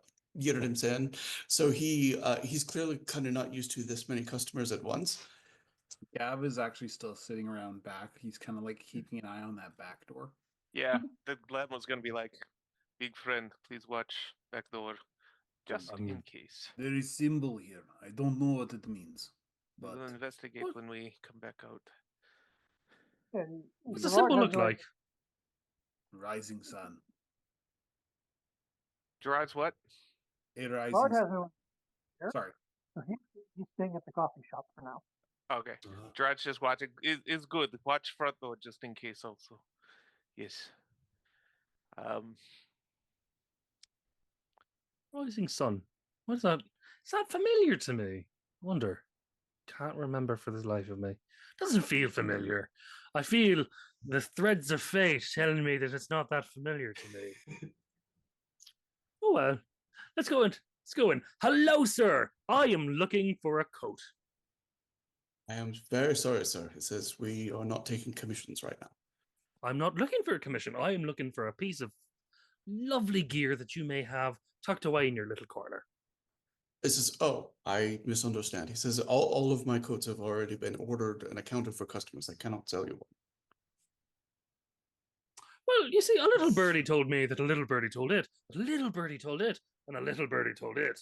There are lots of little birdies telling me all the way, up to a woman named Margaret something or other. Can't quite The remember. old man her is last looking name. increasingly puzzled as you keep talking. I don't think anybody I'm else looking in the for room is sealskin. not looking puzzled. You're looking for materials. I'm essentially looking for sealskin, something that looks like it would have worked as a coat already on its own, but maybe something that you want to take a moment and then refine to a much nicer degree. I'm looking I- for that. You see, there's a lovely lady on the outskirts of town who needs it back. I have a piece of sealskin, but I can't sell it. Why not? I have a professional reputation to maintain, and it is degrading. It has a rot. He says it's That unsuitable is for what. use as a material. Oh, it's not supposed to be used as material. In fact, the rot is something I need to deal with immediately. He kind of, but do you understand why I cannot sell it to you? Well, then, would you be able to give it for a donation? It is not the cost, he says, of recovering what I've spent on it. He says, I did spend a sum on it, he says, but I don't want to sell you bad materials. I am not asking for you to sell it. I am asking for me to donate a lovely little tip to your shop and then me just walk out the door with it as a donation, a generous donation. Okay, wait. Why does lady need rotting sealskin? Oh, because she won't be able to go back home unless she has it. It's a how familiar are you with Sealy people? Um, I'm saying all The- of this like really loudly out loud, and the old man can hear it. yeah, and the old man definitely has a look across his face, like, it's not puzzlement, but there's definitely some uncertainty. Is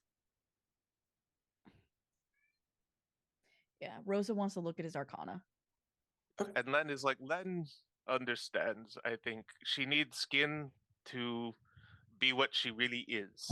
Yes? Exactly. That is And the skin precise was nature of not that. willingly the skin was not willingly given up previously. Was No, stolen? it was stolen. Yes. Okay, so lady needs skin back to complete herself. It is not a It's bad material. It is literally a piece of her that was taken and needs to be returned. And if not returned, then it could degrade even further and become much more unsuitable. And you don't want to ruin all the rest of the materials he got. um he doesn't like he seems to recognize that latter bit is like a bit of intimidation because you haven't actually seen it or like know the kind of rot that infects it. Does that make sense? But it also doesn't No, seem to like I'm not intimidate trying him. to intimidate. Rosa, what'd you get on the I'm not Arcana? trying to intimidate. 17. I'm trying to. Okay. Let me look up what this actually translates to. Actually, so it's going to be the actual Arcana I'm looking up right now. His Arcana is creative, though. Like he has the virtuous side only. Okay. Which Sir, please, I don't mean to be trying to intimidate you. It's just Hierophant. that magical things have a way of. Huh? I wasn't talking to Rude. I was just mentioning his Arcana is the Hierophant, the heroic side, which is creative. Oh, that's cool. Okay. He says, Join "I the understand you scary are saying surface. this That's completely is nice. magical and a piece of this being. I don't wish to be involved with this being for good or Exactly. ill." So just give the piece back. Says, "If you will give me a moment." He does kind of pause. And his eyes go to the coat that's over Hans's arm. And will flash the other letter he got. It's kind of like a And there's a deep look of like concern across his face, but he's like, "I will be back in a moment." And he's going to exit the front part of the shop. He's going to go into the back. Are you all just waiting? Oh yeah, I'll just wait. Yeah. Pretty calmly. Mm, Don't want to steal from a potential business partner. we've got Gab watching the back, and if he just suddenly vanishes, Lev knows where he went, or Len knows where he went. Yeah, it is a little bit of time before he returns, and he does so with like an there's something with like an oiled piece of leather wrapping it. And he sets it down on the counter and he sort of opens it up. And the whole thing looks like it's discorporating quickly. Does that make sense? Like the kind of thing that if you were to put it on, you think it might split into pieces. Yeah, I Does need to that make check this now. sense? This is further than I thought it was. Well, it was an experience meeting you. Keep the card you were given. I'm sure we will talk later. Goodbye. Yes, I'm certain that we'll eventually cross paths in some. I don't. I really don't. Everything is so strange in my life. This is just the icing on the top of a very weird Sunday. And he takes the coat and books it. As soon as the Oh, door but he does closes, like draw. But no, he stops, comes back in, and goes, "How much would you like for it?" Take it. Excellent. And then he's gone. as soon as the door closes again, Len's just like, oof. That How did you come by that coat? It's probably some unfortunate news. A man in fuck, where was it? A different market square, right? Yeah, it was in the outer market that's up in like the Dragon Nest. Oh, right. And it is called Right. This happened like as soon as he left the house.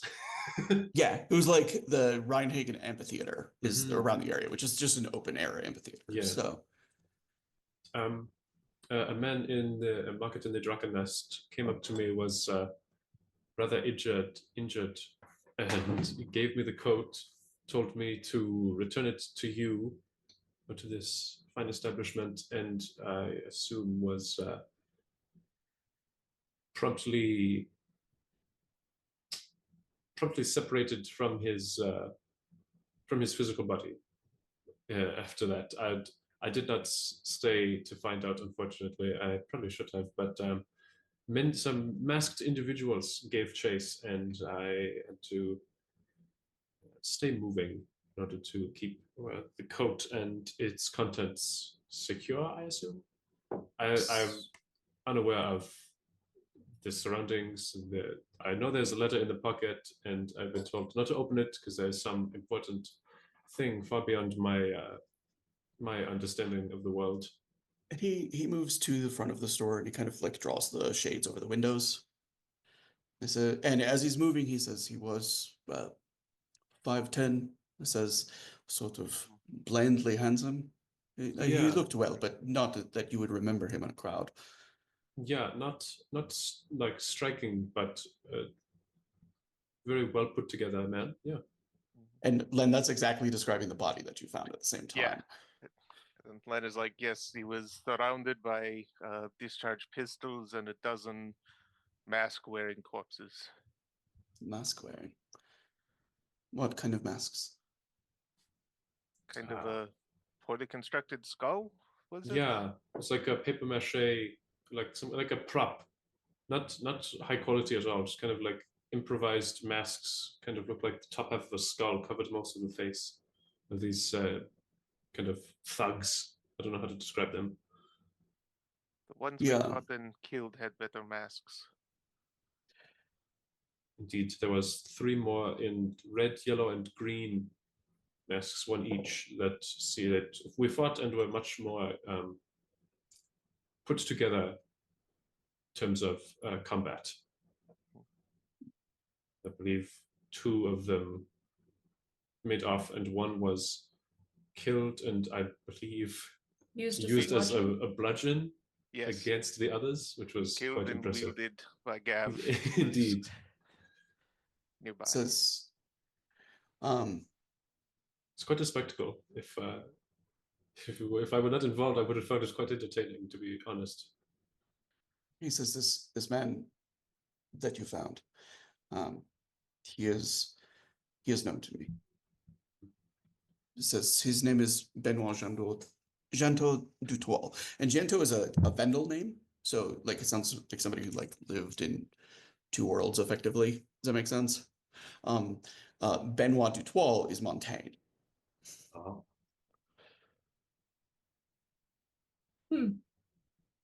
So which letters have actually, like, I believe people said they were kind of showing him the letters or mentioning him. You mentioned one letter that he had, right? That he gave to you. Yeah, there was the one in the pocket that Rosa is like, "Oh, don't open it, it's like bound," and I'm just like, I don't know what that means. I'm gonna not touch it. And then has the other one which he has shown because it seems related. He kind of like holds his hands out for them. I'm just kind of I'll fish it out of the coat carefully. Okay.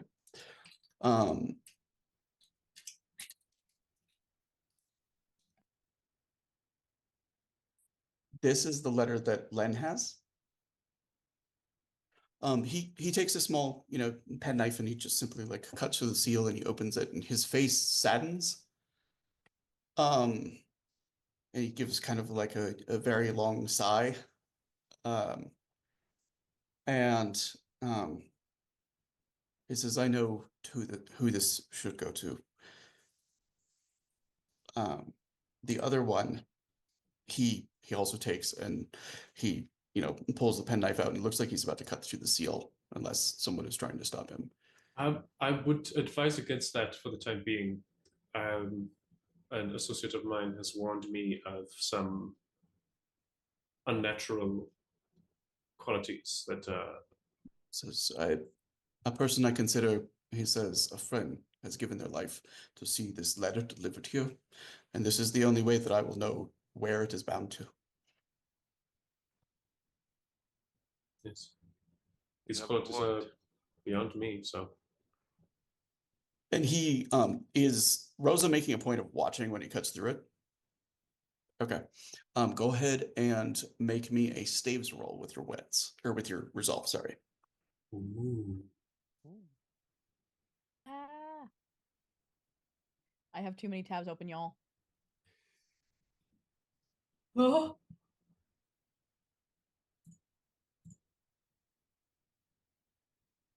Five. Oh.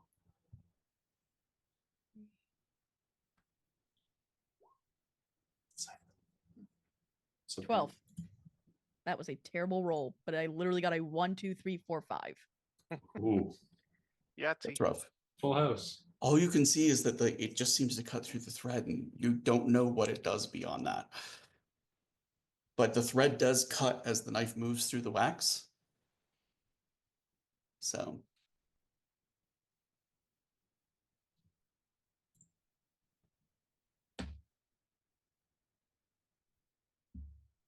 And he sets both of the letters down.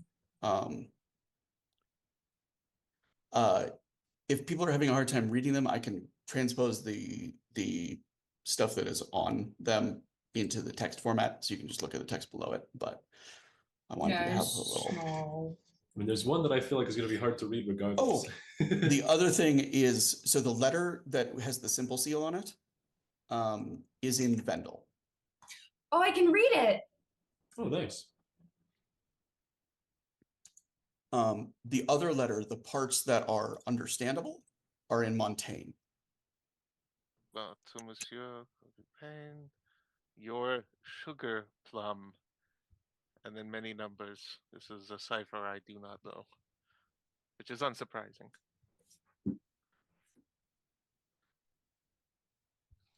Bison knows the cipher, but Gav can't even count that high.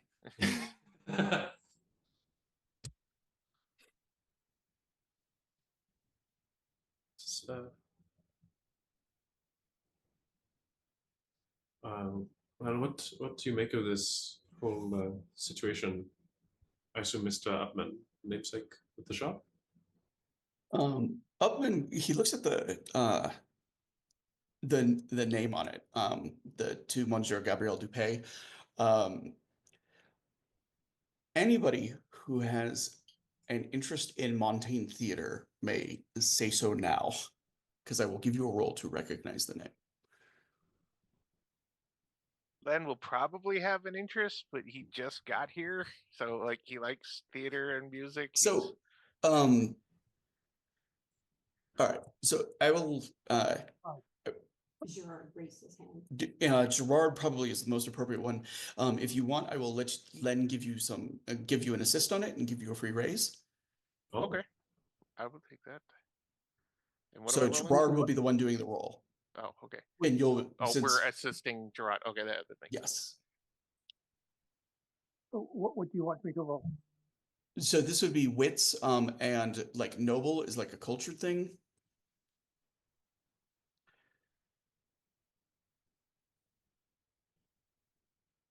Also anybody with the artist knack, I would let have a roll probably. Not for Montaigne Theater. You are welcome to forego it. So I'm not even in the room. yeah. I'm watching Fair. the doors. And Rosa has no idea what any of this means. I'm across town.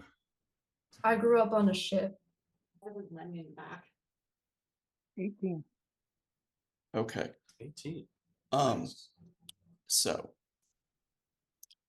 Gabrielle Dupay is a feminized Gabrielle Dupay with the two L's and the E at the end of it, is the main character of a play called La Guinevere de Charus. Guinevere is the Montaigne word for Jenny. Gerard has not seen the play because the play was only shown once to the emperor and the royal family, and then the actors, the producer of the play, and the writer of it were put to death by the emperor. Uh-oh. Harsh critics. I wasn't expecting that one. Cool policy. And the name of the play was Genevieve de Say that again. the name of the play again was Genevieve de La Guinevere de Charus. Guinevere is a slang term for Jenny, which is a prostitute. So the play was called effectively The Prostitute of Charus. And apparently so incensed the emperor that he put the actors and playwright and the owner of the playhouse to death.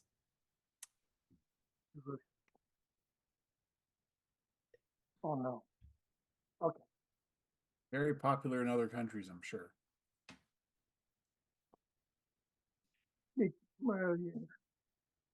If the play ever got out of the country. But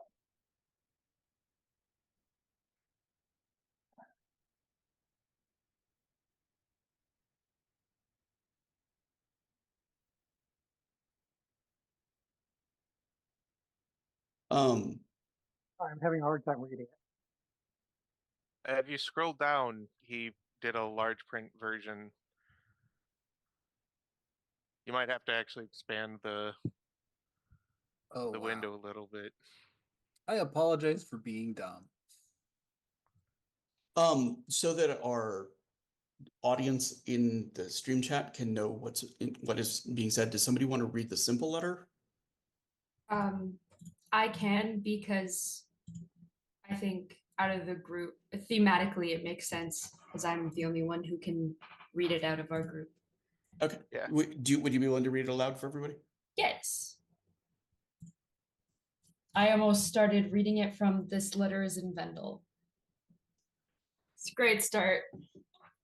My dearest Joanna, I cannot convey the sadness of my heart that you now read these words.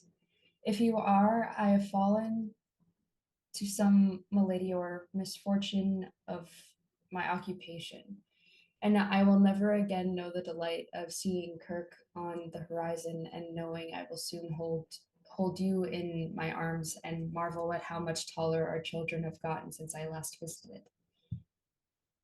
I have taken measures to secure your fortune and the fortunes of our children. A ship captain, hello. A ship captain I have traveled with many times has agreed to take Peter? Hayata. That. On as a navigator's apprentice. He shares his father's wanderlust. And I know as you read this that the thought of seeing another man you love setting foot on a ship will fill you with dread. But I know he will one day make you proud. Adriana has had her tuition paid for in Kirk. She has her mother's keen mind, and I suspect she will blossom there. I know you've seen my comings and goings and kept your tongue instead of probing my doings with questions. There are many things I have kept from you for your safety and for the safety of our children. Long have I labored on behalf of those with a dream for a better world. But those I have labored alongside have enemies, and those enemies may follow my trail to your doorstep. You know of the workshop in our home where I keep many of my effects. The key to it is likely lost at sea with my body, but it is no matter. It is best for all if a burning torch be put to the whole workshop and all its contents destroyed. They can only bring you ill fortune. Bring this letter to Nolan, how do you pronounce the last name? Chaucer in the city. I have given him a great deal of money to invest on your behalf, knowing that one day this day may come. I know you will invest it wisely, and whether you choose to remain at the fishery or retire to the city, you will be well afforded. I hope you might cherish my memory, but not be anchored to it. Your love has kept me warm through many cold nights at sea, and your letters have buoyed, right? Yeah. Yes. Me when all else seemed lost. Can someone take like the rest of it? It's very small, but I forgot I'm bad at reading on screens. I pray to Theus it does not die with me, that you find it in yourself to share your grace and beauty with another as unworthy of as I was. Love always, Benoit Gentot du Trois.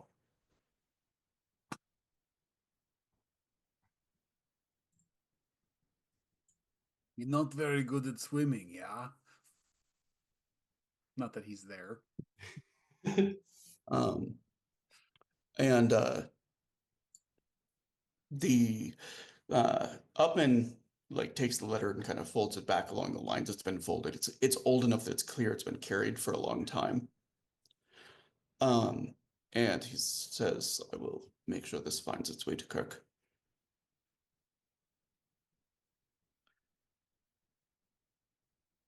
He says, as for this one, he kind of says, I think things will be a bit more complicated. As he kind of turns it and shows all of the numbers that are on it. Oh, something important to be sure of, such a cipher. That Indeed. is. Then again, they were willing to kill in the open for just having one of the letters. Obviously, this is not just a simple mugging. Yeah, it is. To be What are the sure. colors of those masks you described again? They were. Green, red, yellow. Yeah. It says there's 3 of the 4 humors. The humors. It says, Not yes. very funny. It says in medicine, it says the humors are balanced to right sickness. It says melancholic, sanguine, choleric. I am not a doctor. It's the 4th one. Yes. It's most curious. He kind of like snaps his fingers and phlegmatic. What color is? What are the colors associated with each? I need to keep an eye out for any more members of. In my understanding, he says sanguine is the color of blood. He says so it's associated with red. It says choleric is one of the biles. He says is associated with. You might have to check with the doctor on this. That is fair. I don't mean to put you out of your depth. No, he says it is one of the biles, which is green. He says another which is yellow.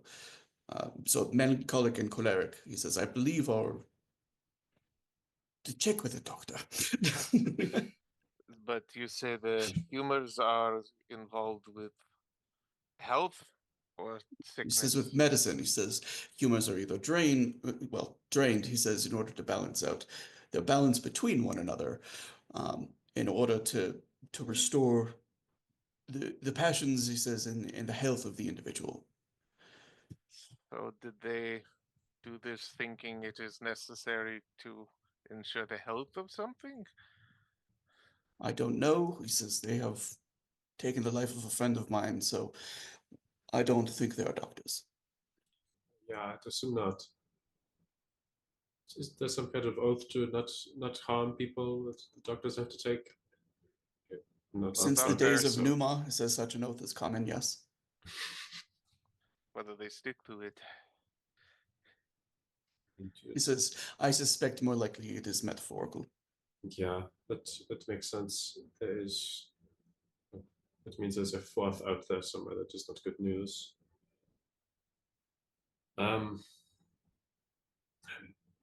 There's something to be done about at the moment. And what of the coat itself? It is. I mean, first of all, I must praise the craftsmanship. It is incredible the way it can just completely reverse it seamlessly.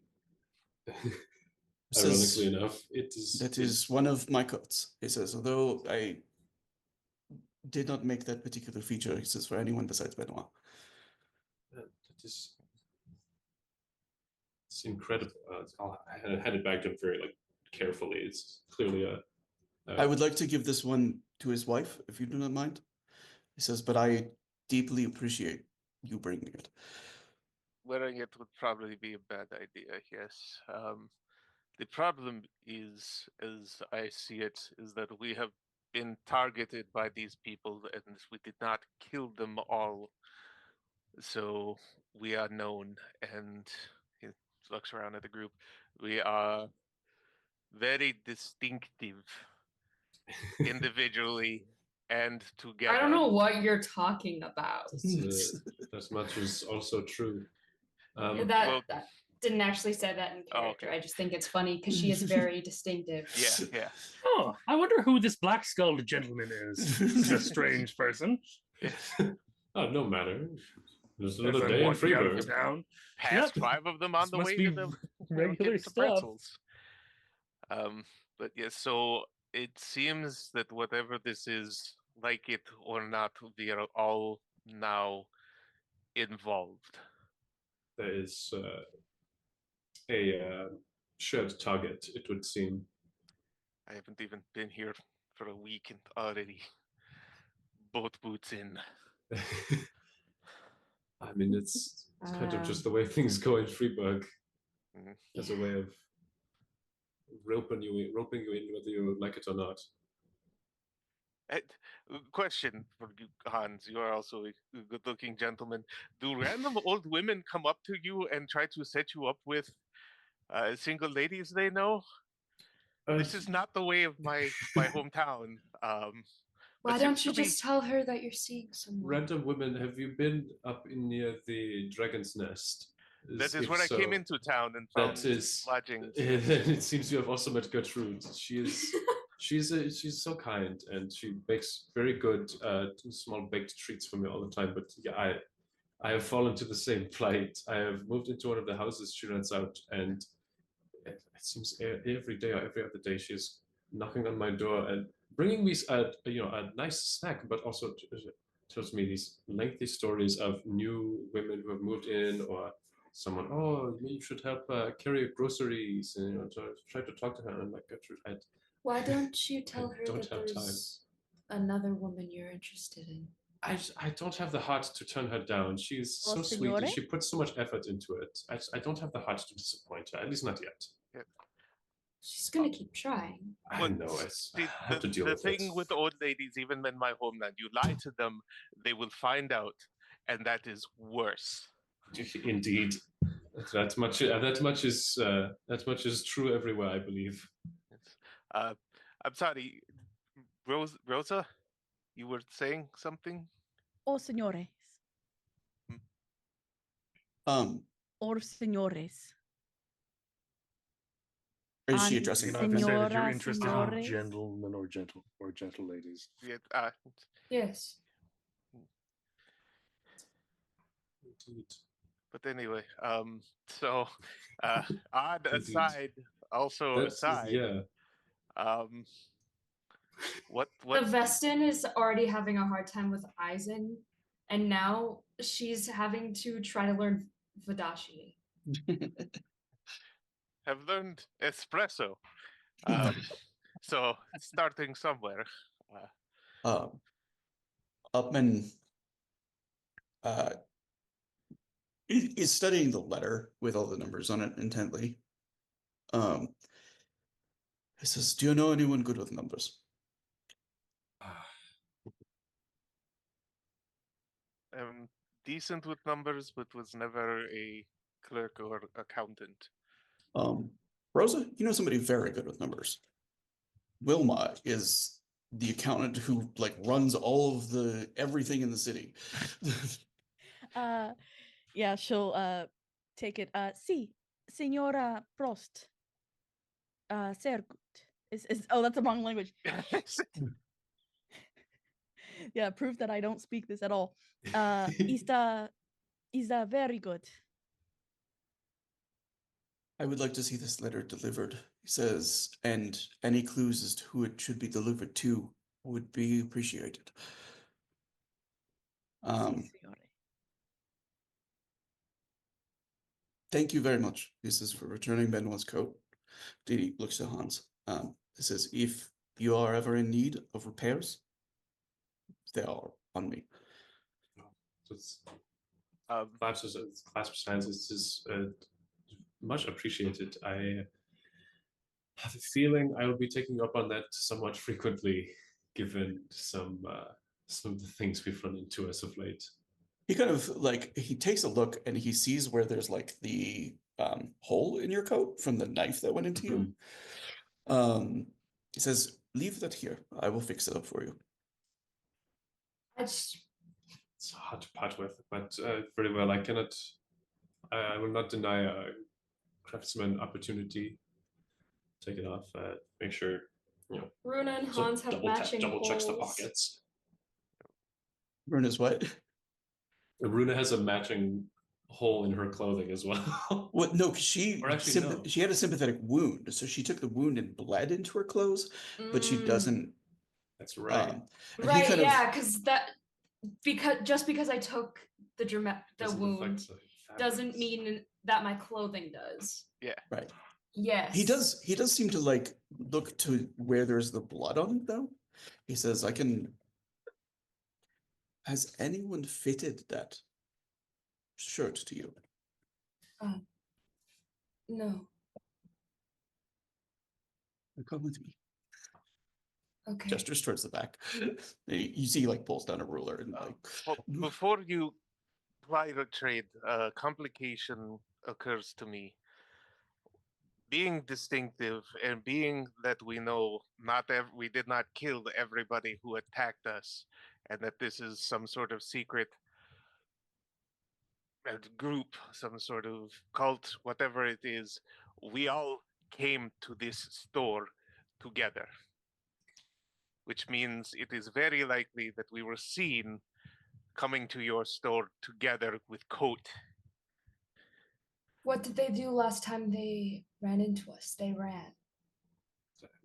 Yes, but we will at some point leave, and Mr. Upman will be alone against possibly a horde of knife-wearing mask jerks. I can keep an eye on him. You're all very kind.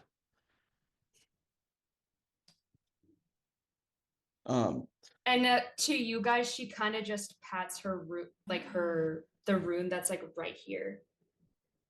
Is your shoulder uncomfortable? No stretching exercise. Len doesn't know what you do. Don't look at me like that. You've seen her in. Yeah, you've seen her carve her arm and throw lightning in the middle of a combat. It's the same looking mark. It's just a different rune. Okay. Espresso, come on now. So he he will draw Runa back into the back room. There's dozens of like high quality coats back there. Um, this guy has like a finesse of 4, which is his relative thing when he's doing the stitching and whatnot, and a tailoring of 5. And so he's like, he kind of quickly takes measurements, and he switches naturally to Vendel when you're the one back there. Ah, He says, I hope you'll forgive any immodesty. He says, I promise I've done this for a very long time, and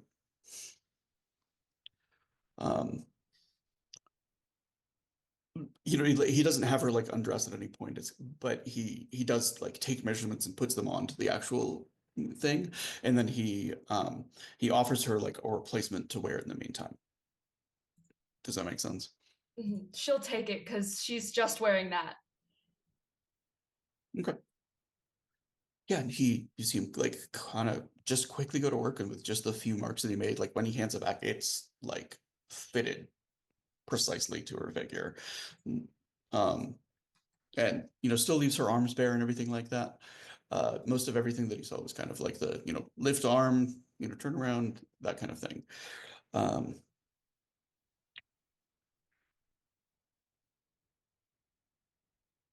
Uh,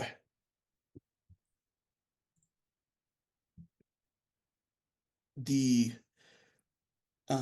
when he comes back out with her, you know, in like the new attire, you know, Hans's coat is back there, but it's going to take a little bit more time for him to work on that.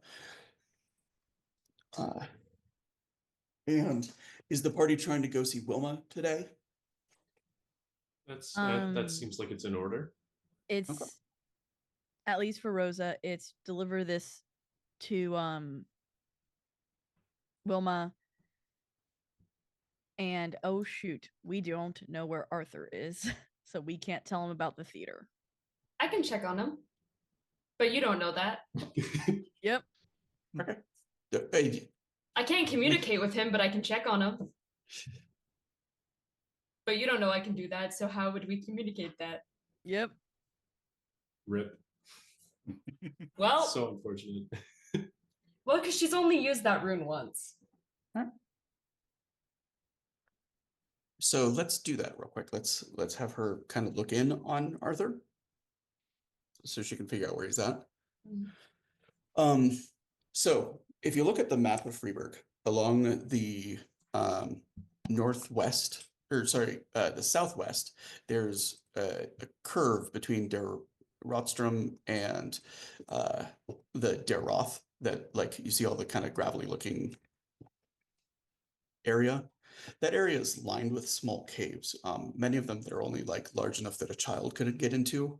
But you see Arthur over there, like coat over one arm, moving into one of them in particular. Arthur. She's there looking as sick as ever. But you see her huge golden eyes. They just sort of like light up at the sight of her coat and then fall as she sees some of the rot touching it. Hey, lassie. Let's see if we can get you fixed up, all right? She says, do you think my mom will take me back? I don't doubt that for a bleeding moment. And she forces herself to her feet and she slips it on, and you see, like, you've seen Selkies transform before. You saw her mother do it when she, you know, commissioned you. And normally the transformation is instant, and you see her body still like starts to shift and then stops, and she pukes up blood into the water. Just like something's wrong. Is there anything I can do to try and help in this way? She kind of like puts a hand on your forearm, and she says, can you carry me out of here? Absolutely. So I'm going to have you make your choice of brawn, finesse, or resolve. Brawn. The fastest way out of the city is to the northeast. It's like just following the river past the area outside of the city. Is that the route he's taking, or is he going another way? He Oh, has he's like a going. He's avoiding the city. He knows that that's going to make her more sick. But aside from that, he's going straight to northwest along the Der Wachtturm is going to be the fastest way out. Okay. So, go ahead and I will let you make your choice of roles. You can add your athlete knack if you have that. I do. Okay. Which means that I now roll 5 and keep 4. Okay. Right? Yes. Okay. 26. All right. So you see, like, so Runa is watching him carry this girl, like, that looks like she's like dying in his arms. Does that make sense? He's kind of running along the riverside, avoiding people, avoiding roads, just kind of like jumping from obstacle to obstacle. As like blood comes dripping out of her mouth, out of her nose. And there just seems to be a point where you like hit the edge of the city. You're not sure what it is when suddenly her like eyes go wide and you see her sort of just like twist out of her arms. And a big golden-eyed seal breaches the surface and swims in a happy circle. All right. Good. Good. That's good. It splashes at you. Do I see this? Yeah. Because Runa like has to have her eyes closed to see this. Everyone kind of just sees her just like sitting there calmly and kind of smile. All right, lass. Now you head home. Let's see what this is doing to the Sealy. And yeah, and she kind of like pushes herself so she's like half out of the water, you know what I'm saying? And like does another like splashing spin and then dives under it. Good on you, lass. And a little ways down the river, you see her kind of do like a dolphin breach and then a belly flop in the water. Good on you. Now, what in the hell is making my people sick? You feel destiny spin around you as it happens. And as you turn, like there's this kind of momentary jarring thing that happens. Runa, in the moment, you see the coin around his neck like glow through his clothes. And Arthur, on your character, go ahead and write down that you have a new background of obligation 4. And Arthur, you feel your gaze turn towards the tower that looms over the city. It's like, so you weren't here when we described the tower before, so everybody else has heard it before. It's been here the entire time. It's a massive tower that looks like it's made out of a single bone. It's easily larger than anything that can be constructed with like modern construction techniques. But just as you say, like, the doom of the Sealy, like your gaze is drawn to it.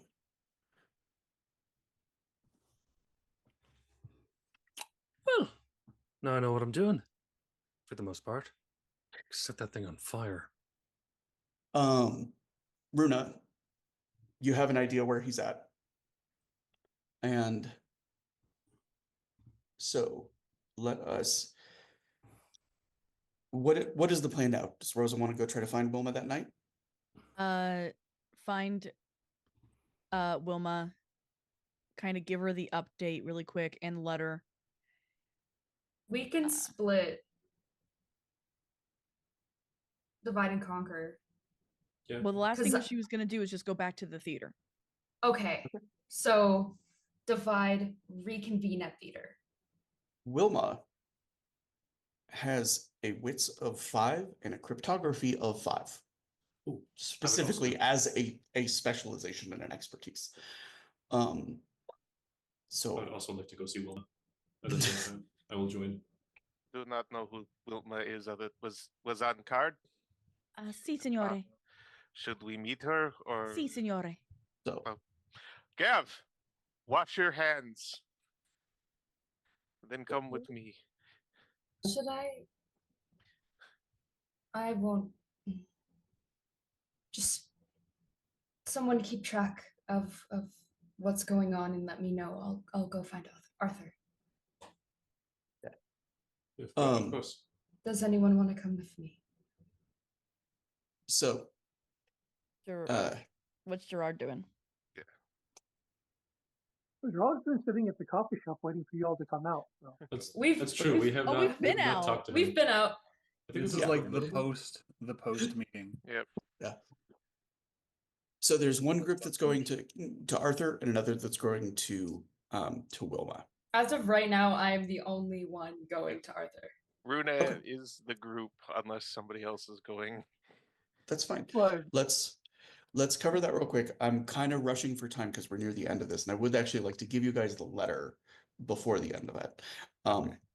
So those of you who haven't met Wilma real quick, Wilma's a very severe Eisen woman in her 40s. She's the administrator that keeps the city together. She's stern and hard-nosed, but like also she's the one running every single charity in the city. Gava knows her by reputation, like knows that every time there's a food kitchen, every time like sewage starts working again, like Wilma is the person that they kind of assume is responsible for it. Does that make sense? Yeah. Gav does wash his hands. And he even like takes some of the crap off of his boots before they go into Wilma's place. This woman has a reputation. And Gav also has a reputation, but for the wrong reasons. So he's trying to make a good first impression. She also seems absolutely delighted by having a cipher to crack.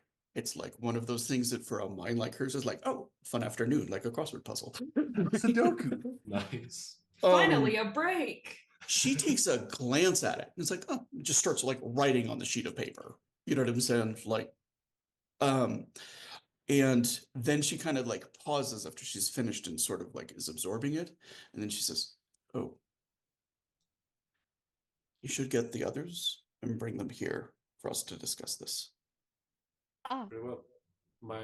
My questions shall wait until we have retrieved the rest of the group, and I will just take off. As the apparently the fast one now.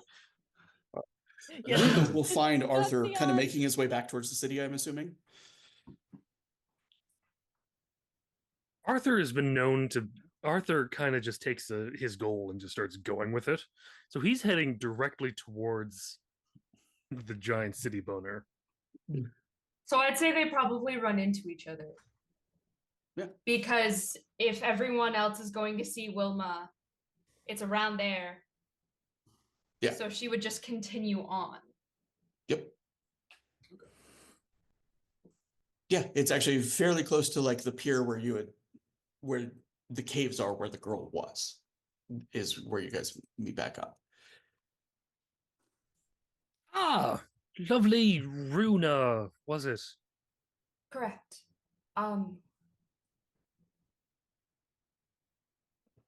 think you may be an important person for our group. I don't think I'm saying this right. I'm bad at this language. No, it's Hans. fine. I've been an important person to lots of groups, to lots of things, and it's just an annoying pain in the arse at this point.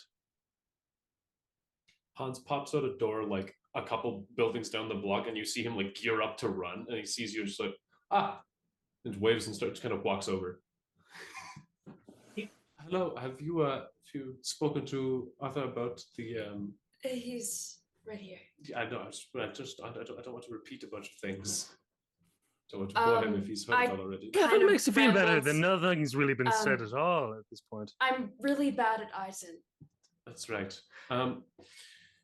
So the long and the short of it is Freebug is currently in a rather unstable position.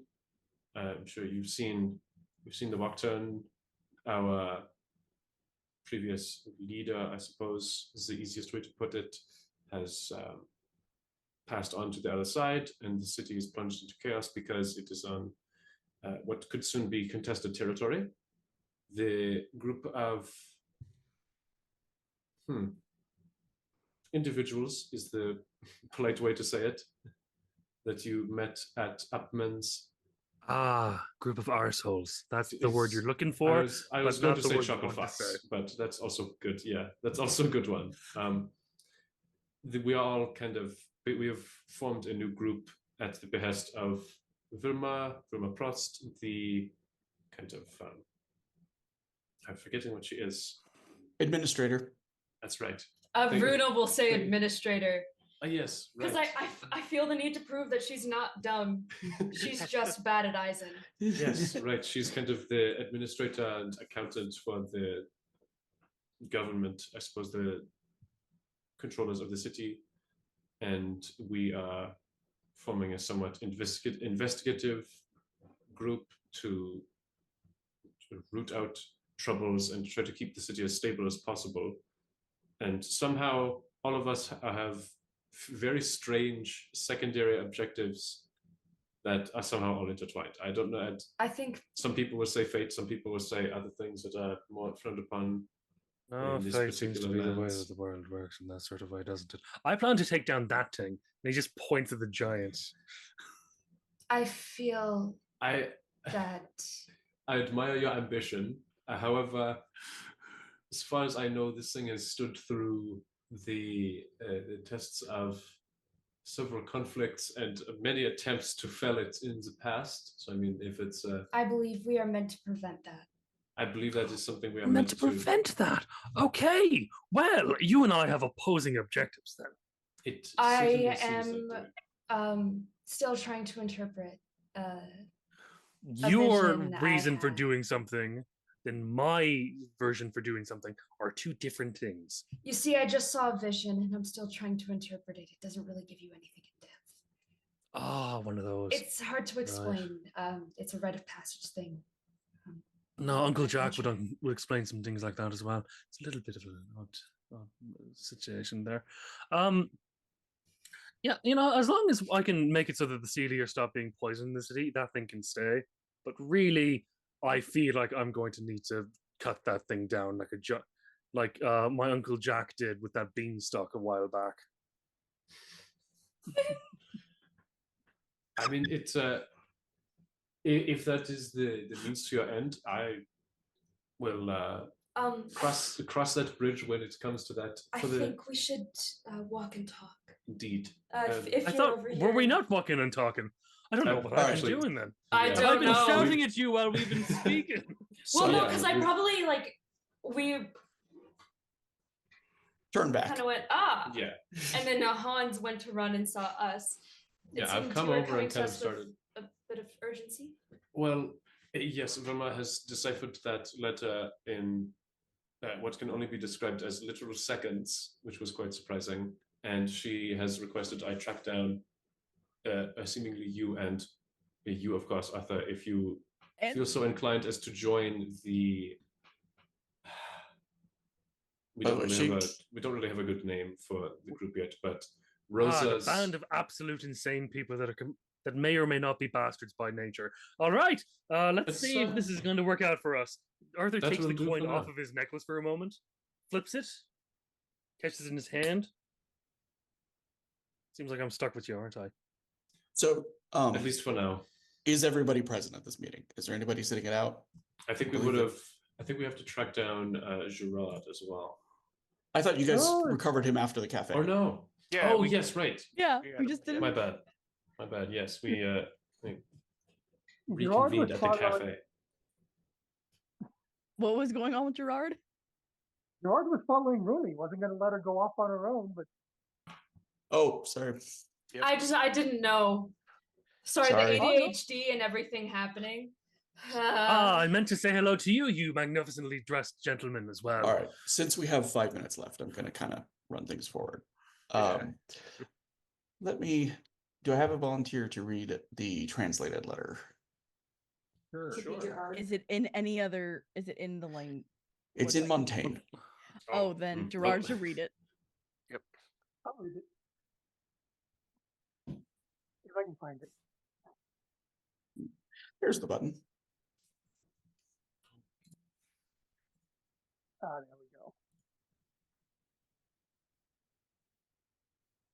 we go. This is the one with the royal seal, right? Yes. There we go.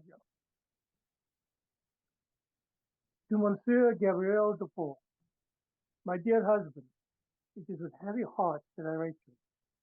It is with warm memory that I recall the night of our marriage.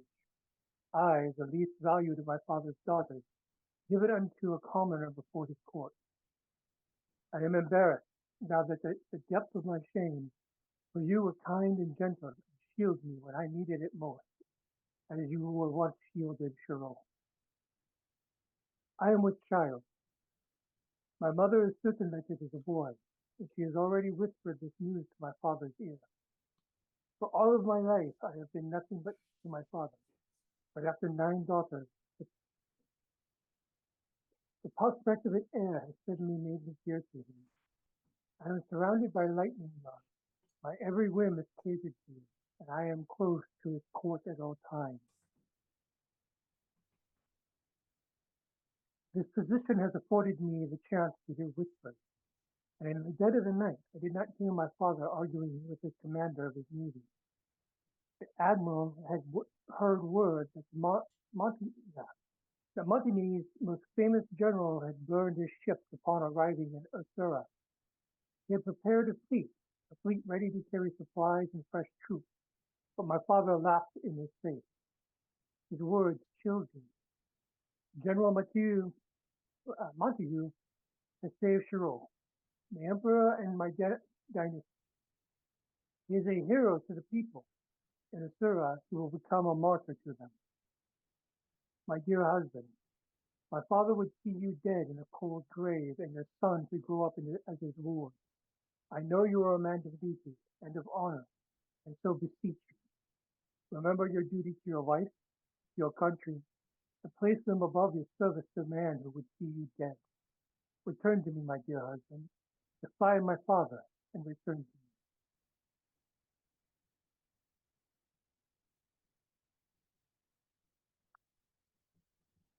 So to be clear, this is not actually a letter to Montague. It's about to somebody in the service of Montague. No, it's clearly a letter to Montague. Okay. The youngest of my father's daughters. Montague was famously married to the emperor's youngest daughter. It was done to give him noble status. The use of another name on top of it is likely because this is explicitly treason. Okay. And having unencrypted treason floating around is just a bad idea. Yeah.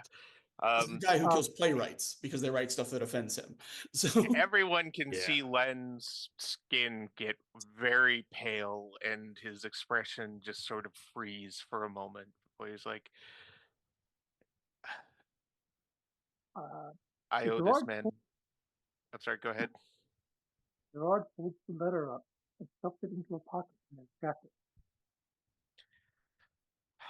I owe this man, Montague, a debt for all that he is the invader to my lands. Sorry, I'm not feeling great, so my accent, such as it is, keeps slipping. But No worries. he Not the Costco way. I do not think the Emperor is going to get his wish. Montague was well on his way to the capital when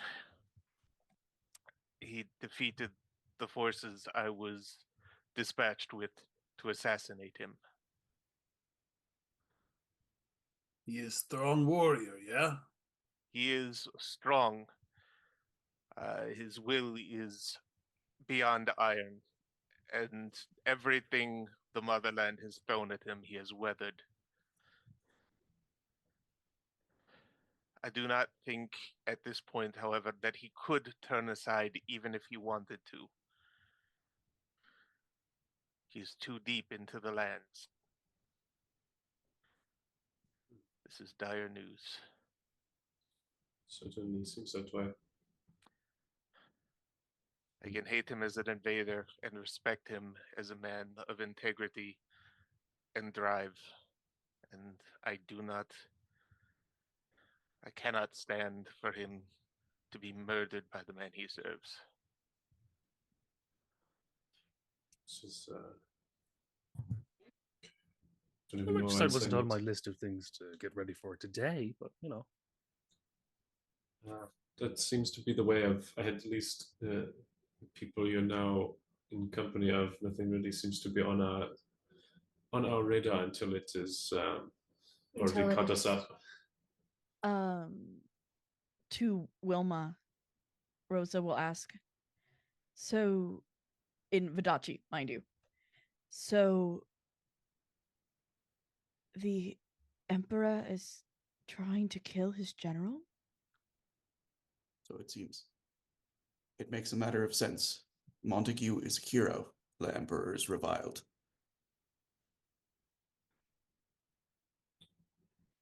He says he has never had an heir, but now he has the prospect of one.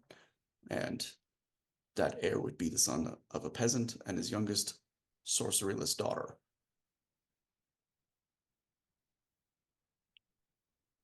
An embarrassment. Gerard is going to lean close to Rosa and whisper, "Our mother is Vidachi." I'm so sorry, I missed the last word. Her mother is Vidachi. The youngest daughter's mother is Vidachi.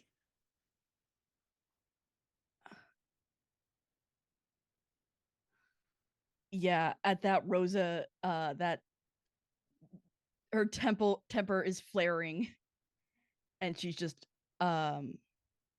she's gonna walk out. Where is she and going? slam the door behind her. Bruna's gonna follow. Gerard follows as well. Oh, So Where's you the- are boss lady, yeah? What do you have us do? And see. If that letter goes to Montaigne, or to Montague, and he returns, he has no ships. He will have to march through Eisen to do it. Says, and Freiburg is in his path.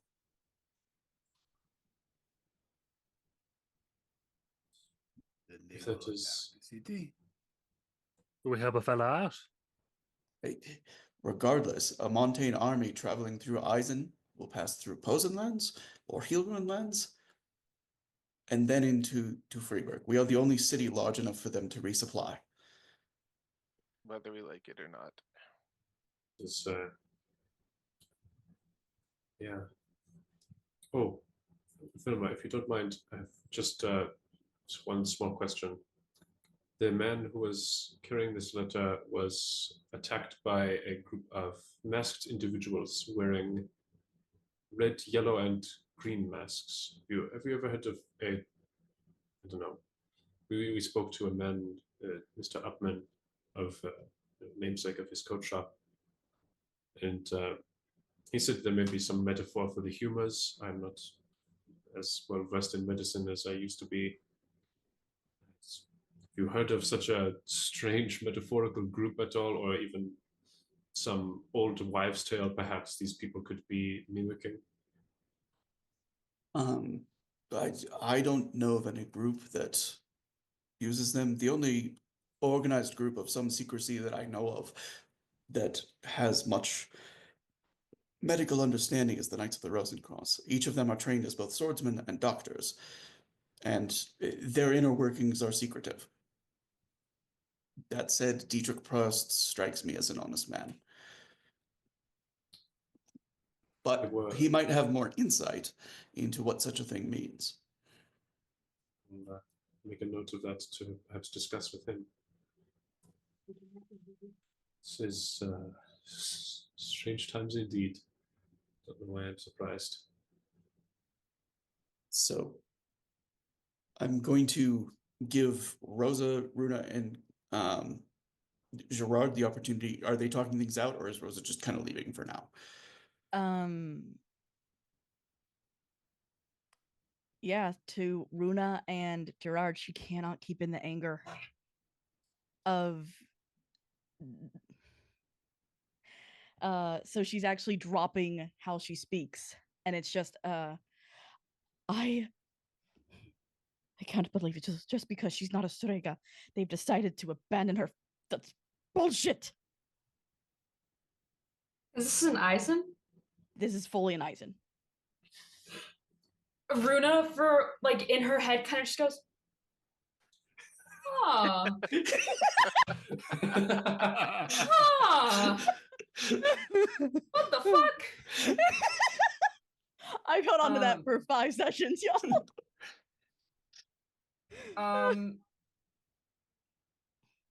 Damn. Whereas Gerard Maybe does we not can do give the rest of this next session because I could calm you. I just Rosa, need to get the room. if you guys want to do it as the cold open for the next session, that's fine Yeah. by me. Yeah. I think we're deep in politics at the moment. We do need to wrap up. Yeah. I wanted to thank everybody for being here. Thanks for putting up with our experiment with a whole lot of players tonight. I don't know if you've noticed, but our little table surrounding the maps is very full. That is the map. And we still have one more on the way, so this will be Indeed. exciting. Gonna need to start have smaller portraits. And this is why I'm very good if people are like, yeah, I'm gonna take a game off. There won't be an argument for me. We're gonna have fun either way. And That's the way they became the Brady Bunch. oh, we're almost there. Like next Yeah. episode, we could, and then I can be the housekeeper in the middle. Yeah.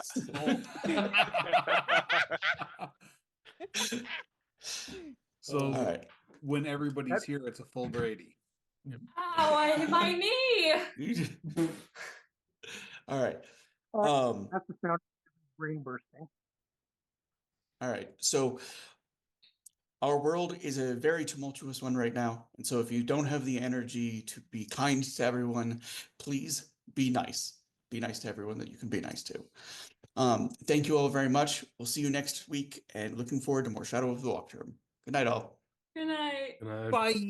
Night, y'all.